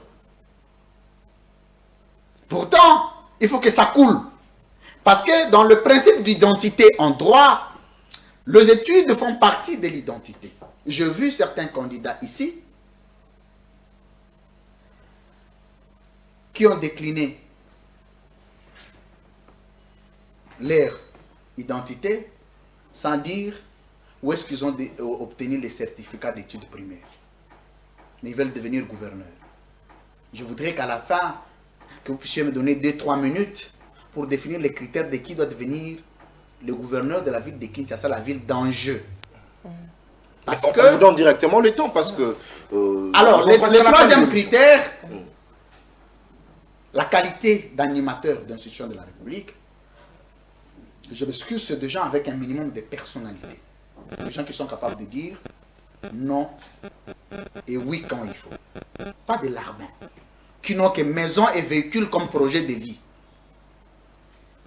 Pour la première fois, quelqu'un pour qu'il monte dans une voiture climatisée, c'est quand il devient ministre. C'est lui qui fait de lui ministre. Vous pensez vraiment qu'il va s'y opposer? Non. C'est comme ça que nous voulons que toute la société soit équilibrée. Et que le moyen de déplacement ne soit pas un luxe pour les jeunes. Ils ont le moyen d'avoir une belle maison climatisée, un véhicule climatisé, des femmes et enfants hébergés dans les bonnes conditions. Le jour où ils ont une voiture climatisée, ce n'est plus un luxe. Mais quelqu'un qui est venu, par exemple, de Mupompa, par bateau, qui est venu de Wembonyama, qui est venu de Basoko, par bateau, qui est venu de Païkongila, par vélo, qui arrive pour la première fois, on fait de lui ministre, il a une voiture climatisée, chauffeur, garde. Alors, non. C'est un luxe. Pourtant, la société doit être équilibrée. Le bien public doit être partagé avec justice. C'est comme ça qu'on ne voudra pas voir des dirigeants injustes, des népotistes. Quand vous prenez les trains de vie des enfants du président, vous comparez avec les trains de vie de ces jeunes que vous voyez en face, aucune commune mesure. Pourtant, ils sont censés vivre comme les fils du président et les filles du président, le prince of Congo. Le prince of Congo, lui, il ne prend jamais de l'eau, du champagne. Mais eux, ils doivent prendre les robinets très sales qui coulent par un incompétent qu'on a mis à la tête de la régie des eaux.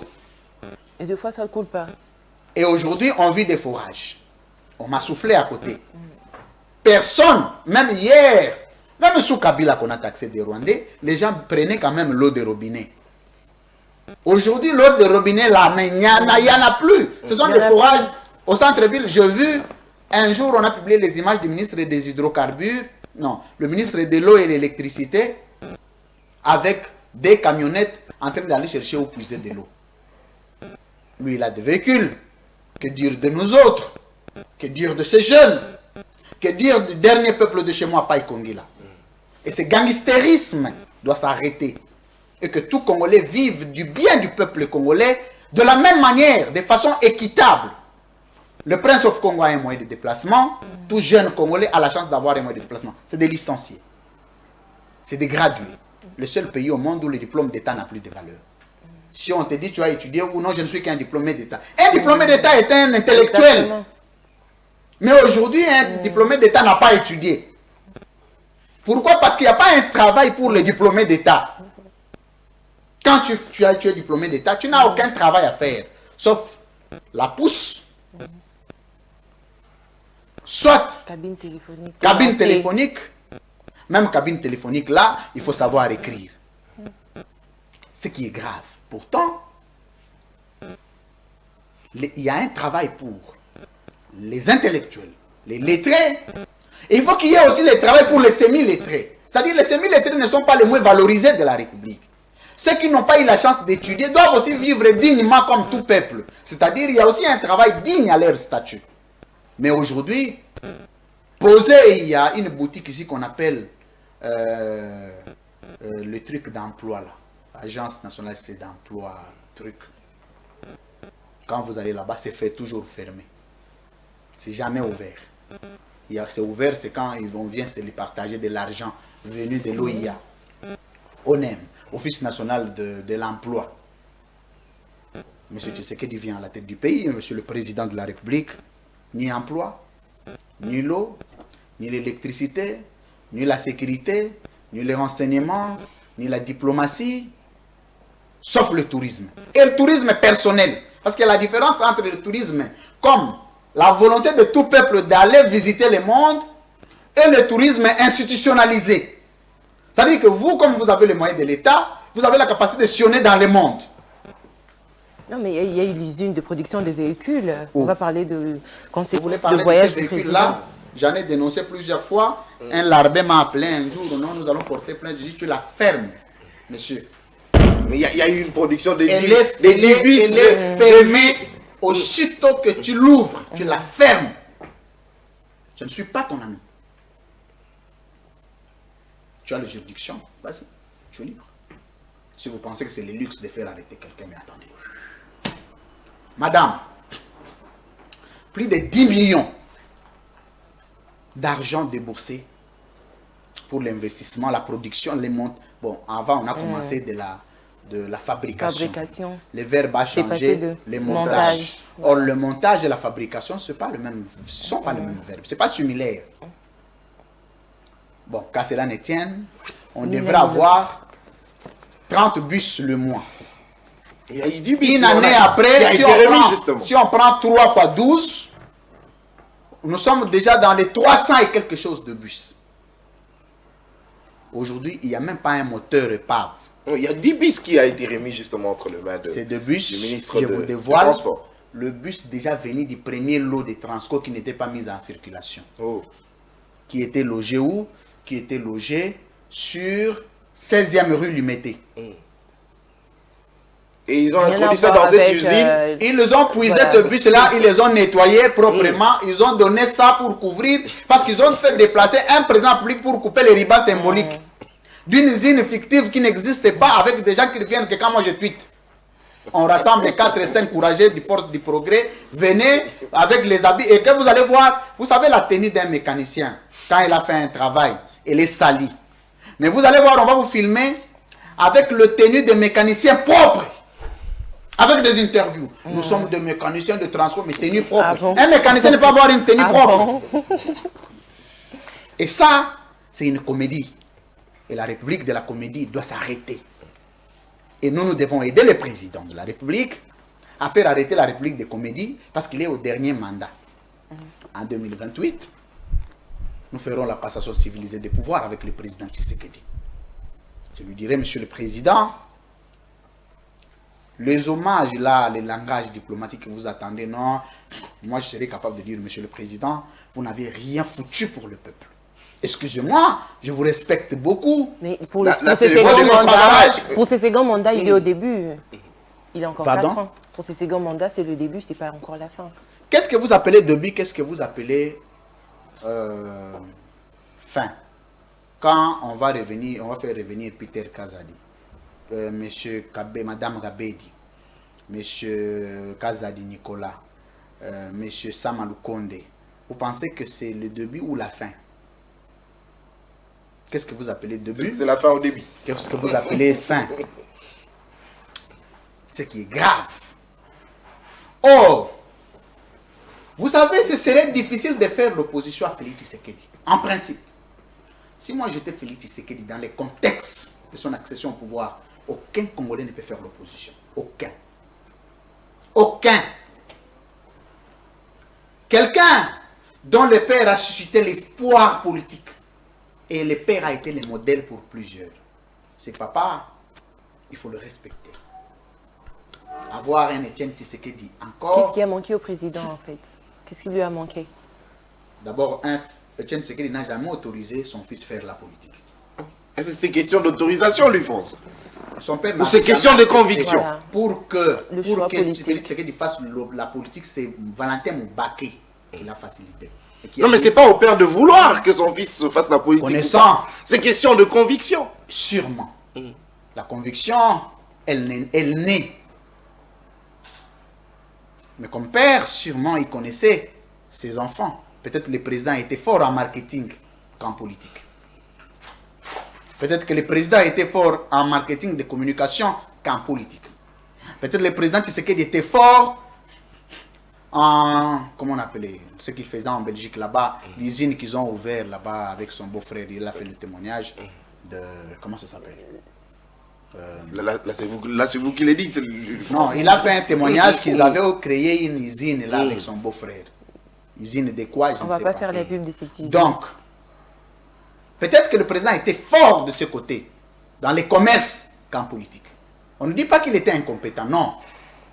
Sûrement son père le voyant, il le voyait mieux dans le marketing qu'en politique.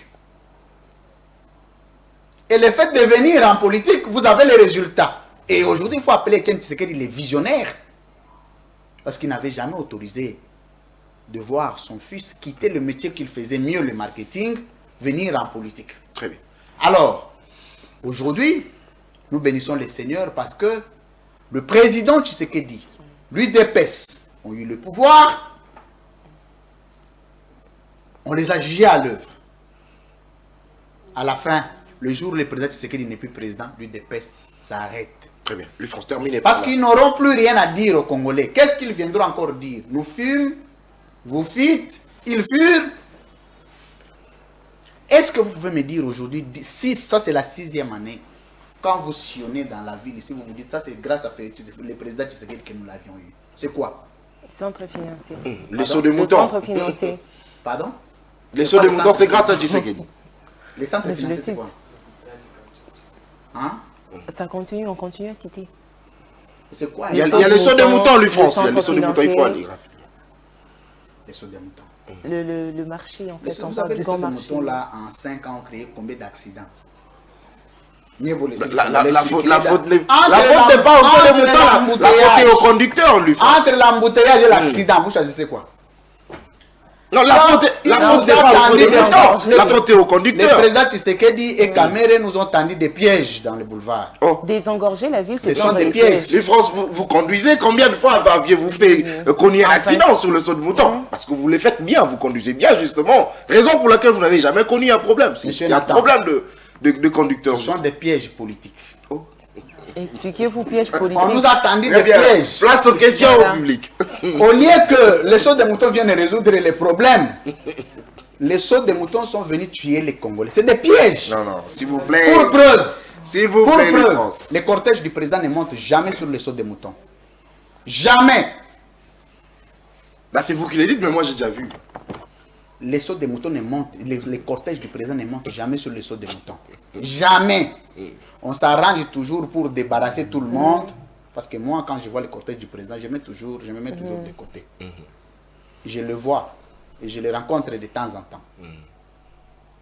Il ne monte jamais sur les sauts de moto. Vous savez pourquoi? Parce que c'est un piège. Oh. Donc, vous voulez dire que le Il président... évite lui-même. Vous C'est connaissez un piège lui-même.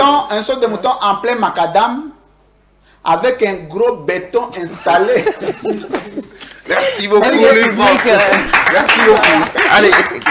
On a Vous fait avez un un béton courage. de plus de 3 mètres. Il y a des véhicules qui peuvent rouler la nuit qui n'ont pas assez de lumière. Vous pouvez quitter le bureau et que la voiture ait un problème de lumière. Vous allez monter sur ce béton-là. Au lieu de créer un autre piège, même ça aurait été mieux, on crée un piège qu'on appelle béton. C'est comme ça que vous entendez le président être appelé béton, parce que le piège qu'on nous a tendu dans le boulevard s'appelle béton. Très bien, merci beaucoup, Et c'est allez. grave. Merci beaucoup, Luc France. Allez, place cette fois-ci aux questions au public, mesdames et messieurs. Vous êtes sur CML 13 Télévision. Vous le faites bien. Allez, c'est votre magazine à la rencontre du recteur. Ils sont là pour poser de questions. Si également vous voulez poser de questions, vous voulez participer à cette émission, on pose la question à Luc France, parce que j'ai lu des commentaires de plusieurs internautes qui pensent que ces questions sont remises au public. Non, non. Et pour se Seul compléter, pose Nathan, des questions. Oui. ils disent qu'on demande de l'argent. Il n'y a pas de frais à payer pour participer. Très bien. Ça se Bien. fait de façon gratuite. Pour Très bien. preuve, c'est à nous de payer les transports au public. Très bien. Exact. Allez. Donc, on ne peut pas se dire président de la République, commencer à rançonner les gens. Je ne suis pas un racketteur. Très bien. Et c'est pas de Merci beaucoup. question. C'est à l'émission de si on aura des partenaires demain, si on aura les moyens, c'est pour ajouter le transport sur les publics. Mais à ce jour, le minimum Question que de nous les ayons, encourager. il faut leur donner une bouteille d'eau et ils n'ont rien à donner à l'émission. Ils n'ont que des questions. Et je ne connais personne individuellement. Et ce ne Sauf sont pas de Josué. questions préparées. Pardon? Ce ne sont pas de questions qu'on prépare en amont pour Est-ce que venir. vraiment, Pas du tout. moi, je suis quelqu'un avec qui on peut préparer des questions? Parce que je fais quoi? Nous non plus, nous ne le faisons Parce pas. qu'on prépare des questions parce Il faut qu'il vraiment s'agit du apporter président ces Tshisekedi. éclaircissements. On ne peut pas lui poser certaines questions, notamment liées à son bilan, Très bien. notamment liées à ce qu'il était ceci, il était cela. Moi, je vais faire des questions de Congolais pour avoir fait quoi et pourquoi. Moi, je serai le président du peuple, le président des Congolais. Et là, je vais vous faire rappeler que je serai le nez scientifique de tous les anciens présidents de la République. Les nids scientifiques. Ça, c'est un autre débat. Merci beaucoup, Luc France. Allez, merci. Mesdames et messieurs, on l'a dit sur ce plateau qu'on ne remet jamais, on ne remet pas au public de questions pour qu'ils posent à Luc France. Ce sont eux-mêmes qui composent leurs questions. Nous leur donnons justement la parole de pouvoir poser. On ne demande rien. Vous qui êtes à la maison, vous qui nous suivez de partout, on ne demande rien, vous venez. C'est par contre l'émission qui vous paye une bouteille d'eau, parce que l'État congolais souffre même pour donner. L'État congolais souffre même pour donner aux Congolais de l'eau à boire. Nous, on donne une bouteille d'eau à nos invités, à notre public, et on paye également le transport. Allez, si la régie est d'accord avec moi, Il on ne va faut pas prendre venir une pour transition. le transport, hein, parce que il faut pas que les gens aient ça comme motivation. Exactement. Justement. Allez, une transition, on se retrouve tout juste après pour remettre la parole justement au public pour les questions.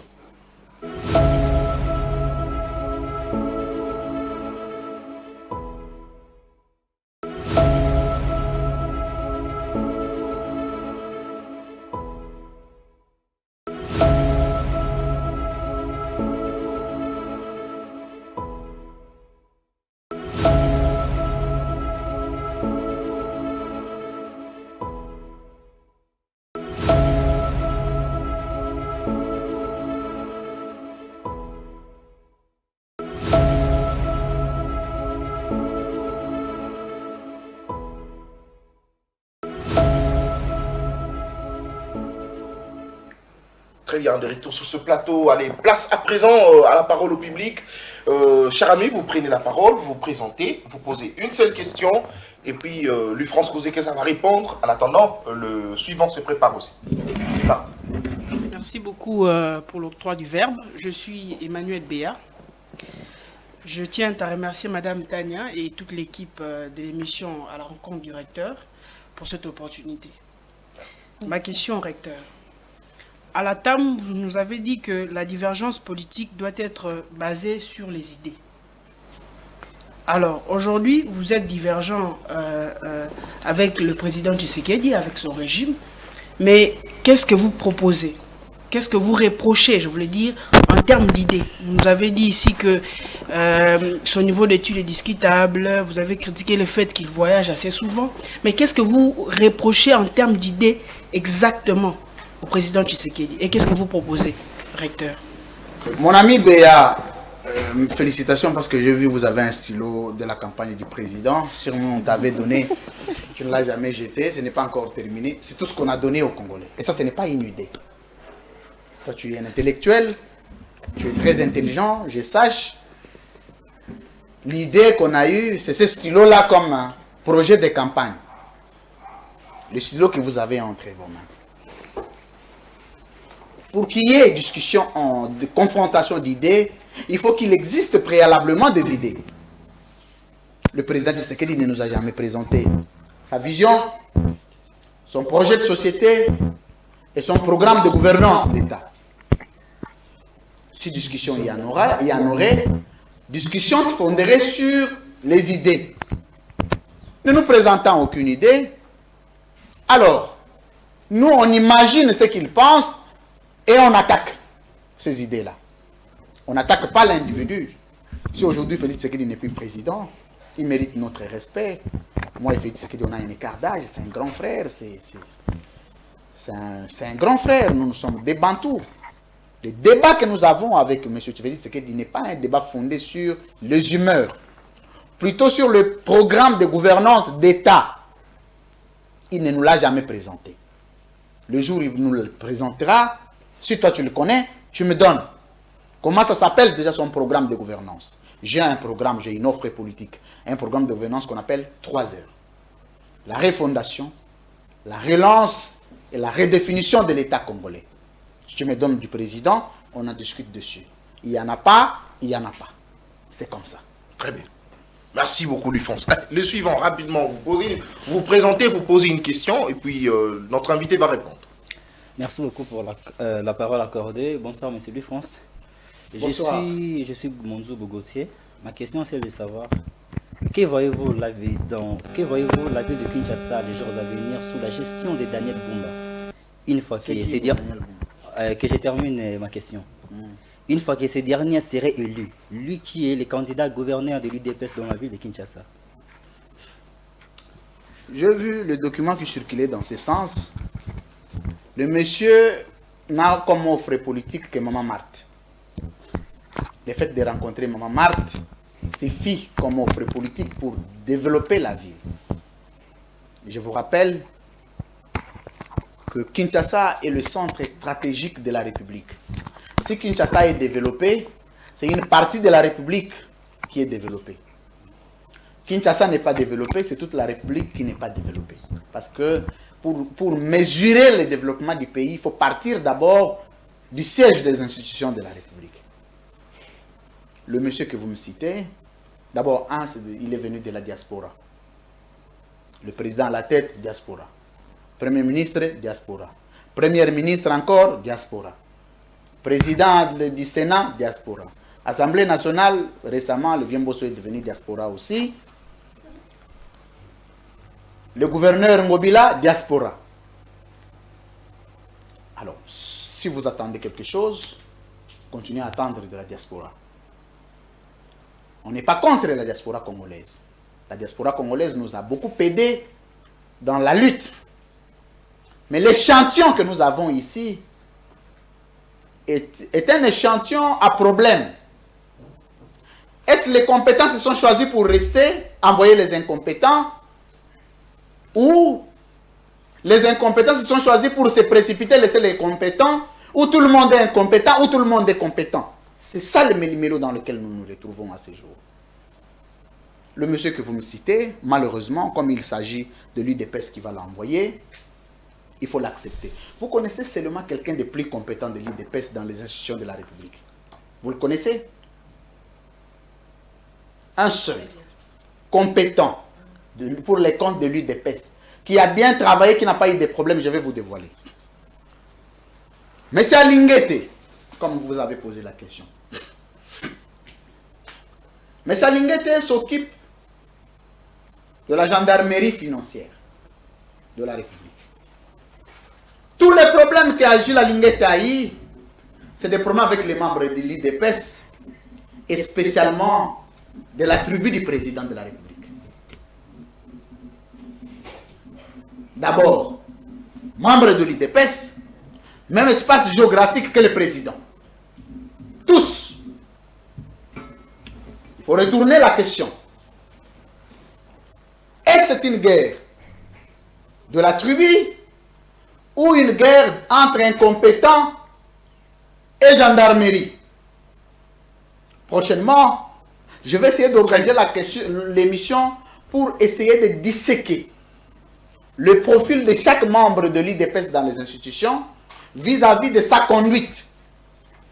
En regardant, je pouvais ne pas être d'accord avec Alinguet aujourd'hui, en regardant les comportements de membres de l'IDPS, je me dis, Alinguet a un problème avec les membres de l'IDPS, et spécialement les petits du président. Très bien.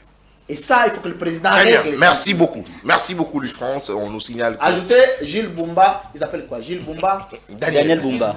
Daniel Bumba. Très bien, merci. Aïe, aïe, aïe. Merci beaucoup, Louis France. C'est la catastrophe. Le Le suivant. monsieur n'a rapidement. jamais dit il a étudié où depuis qu'il est venu.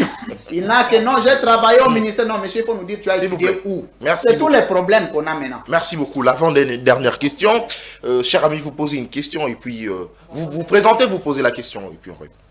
Monsieur le recteur, bonsoir. Bonsoir. Moi, c'est monsieur Cédric Moulumba. Puisque nous parlons du profil des acteurs politiques congolais, vous êtes aujourd'hui opposant du régime en place et aujourd'hui, Je suis opposé. vous êtes opposé. Très bien. Ok.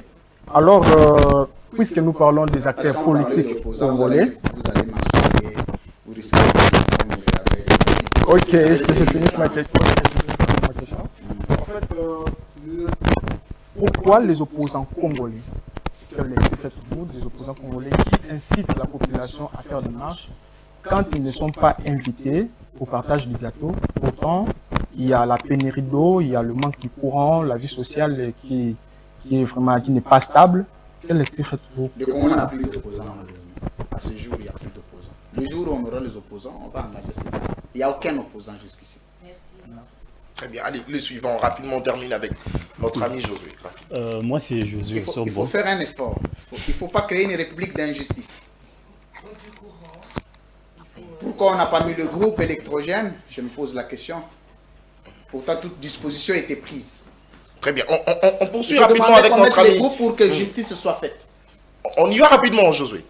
Monsieur Louis-France Kouzekissa, puisque vous parlez sur les critères d'une bonne personne qui peut diriger un pays, alors ma question est celle de savoir, est-ce que les études d'un président de la République peuvent apporter l'émergence dans le pays? Oui, parce que le président doit avoir un secteur lui-même dont il a connaissance. Un président qui a fait la maçonnerie, vous allez voir que la maçonnerie va exceller dans la République. Le président qui a fait l'environnement, vous allez voir que le secteur environnemental aura un impact parce que c'est son propre domaine. Mais je retourne la question, vous me dites quel est le domaine du président Tshisekedi, son propre domaine à lui, et qui devrait développer. On ne peut pas faire le marketing pour la République. La République a déjà du marketing. Pourtant, si le président était menuisier, la menuiserie pouvait avoir de l'impact.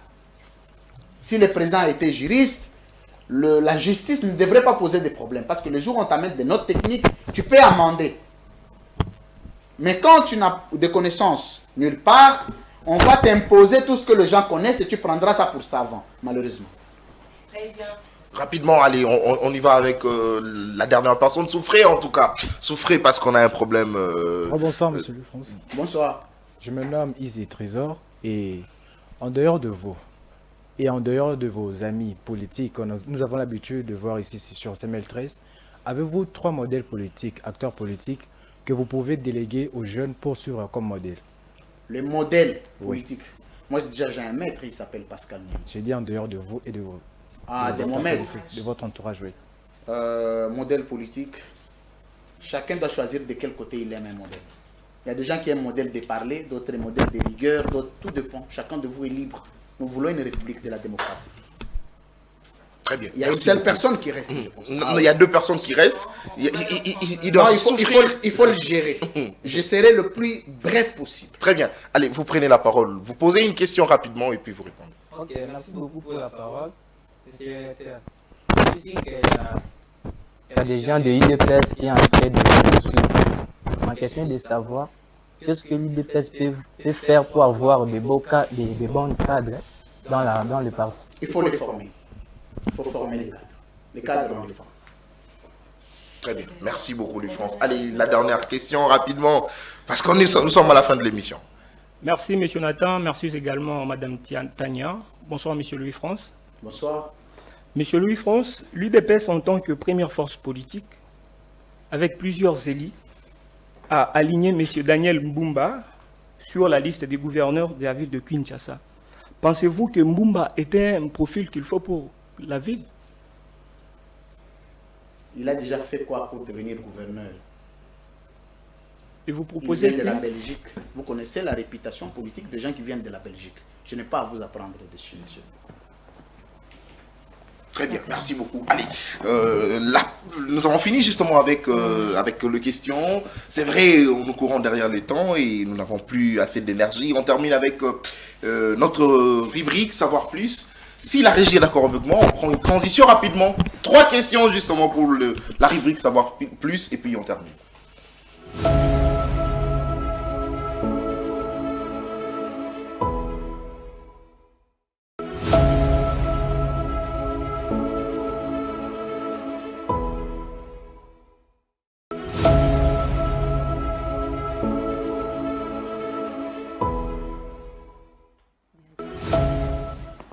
Des retours sur ce plateau, Louis-France. La première question, vous lisez et vous répondez vous-même. Monsieur Nathan me pose la question, quel est ce co-débatteur qui vous a mis en difficulté sur un plateau de télévision? Non, jusqu'ici, ça n'a jamais existé. Je peux vous choquer, j'ai les codes du débat. Oh.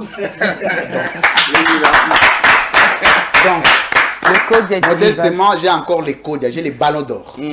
Jusqu'à ce que je déciderai de les rendre. Très bien. Et personne, et alors personne ne les confisquera. Il est entre mes mains. Je déciderai de les donner à qui je veux. Très bien. À ce jour, le Kodia est encore avec moi. Très bien. Si vous doutez, il faut solliciter un débat pour comprendre que j'ai les Kodia. Très bien, le défi est lancé. En tout cas, tout celui qui veut un débat avec Louis-France, le plateau Ils ont tenté, ils étaient plusieurs. Vous connaissez la suite. Plusieurs. Très bien. Et jusqu'à ce qu'ils se sont fatigués, ils ont disparu. Allez, on y va. Qui des cadres, non, qui de André Kimbuta et Jean-Tini Ngobila s'est distingué dans l'incompétence dans la gestion de la ville? Oh, Kimbuta, ça c'est sûr. Très bien, terminé. Bien que Ngobila est incompétent aussi, mais Kimbuta c'est le pire. Citer 5 ministres du gouvernement avec gros diplômes, avec une gestion médiocre. Aucun. Aucun. Aucun ministre a un gros diplôme pour avoir une gestion médiocre.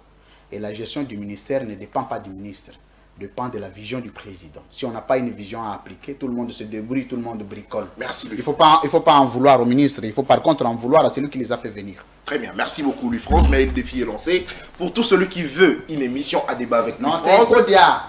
Tout celui qui veut. Et celui qui veut, il ne faut pas prendre les risques comme ça, tu risqueras de faire défier quelqu'un. Il s'agit de la réputation. Non, mais parce que les gens vous ce n'est pas, pas de la prétention. Il ne faut pas prendre ces risques-là de n'importe quelle manière. Non, mais il faut quand même encourager ceux-là qui veulent débattre avec vous. Tant mieux.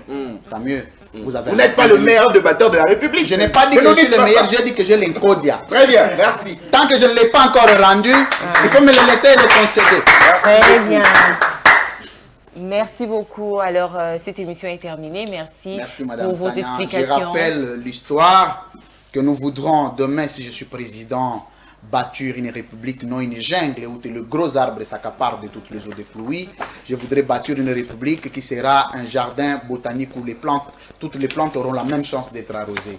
Du président de la République à la population, donc le dernier peuple de chez moi, Païkongila, doivent bénéficier de mêmes droits, de mêmes privilèges, de mêmes prérogatives. Soit du champagne pour tout le peuple, soit de l'eau pour tous.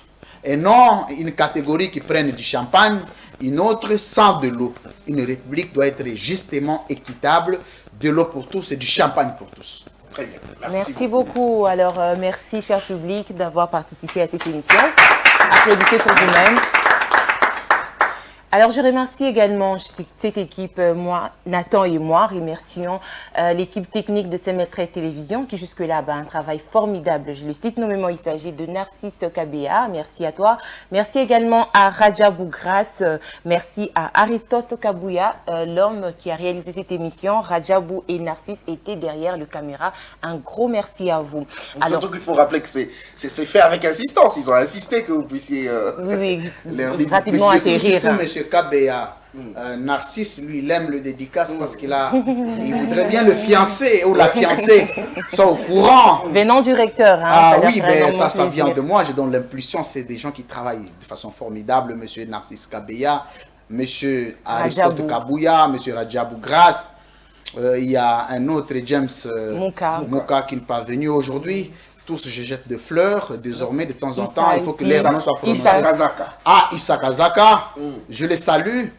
Prochainement, c'est de stars que vous ne verrez pas, que vous entendrez parler. Parce que, ce qu'on les dit, les Libanga de la libre opinion, comme à la rencontre du recteur, vaut de très loin que... Exactement. Est-ce que le public peut applaudir pour nos techniciens? Merci beaucoup alors à vous qui nous avez suivis de partout. Nous vous remercions. Merci beaucoup pour la confiance et la fidélité que vous ne cessez à accorder tout d'abord à votre chaîne de l'excellence CML13 Télévision ainsi qu'à ce magazine à la rencontre du recteur. On se donne rendez-vous pour le dimanche prochain. Ça sera avec le même plaisir. Merci à Nathan Kionza pour la co-présentation. Merci beaucoup Madame Tania. Merci au public. Merci à l'UFrance. Merci. Merci à ceux qui nous ont suivis de partout à travers la République, la diaspora surtout. Merci pour vos messages. Je l'ai dit toujours, restez amoureux de l'excellence et du professionnalisme. CML13 Télévision, c'est votre chaîne. Alors, j'ose croire que très prochainement, c'est toi qui mèneras le débat. Oui, avec plaisir. D'accord, merci beaucoup. Alors, merci encore une fois au recteur d'avoir répondu à toutes nos questions. On se donne rendez-vous pour le dimanche prochain. Plus en plus, il y a de la maîtrise, il y a des perfections, il y a de la hauteur. Tous les jours, il y a des modifications. Félicitations pour vous-même aussi. Est-ce que vous pouvez applaudir pour nous Alors, merci beaucoup. C'est dans cette ambiance que cette émission se termine. Restez branchés au programme de votre chaîne CML13 Télévision. Au revoir.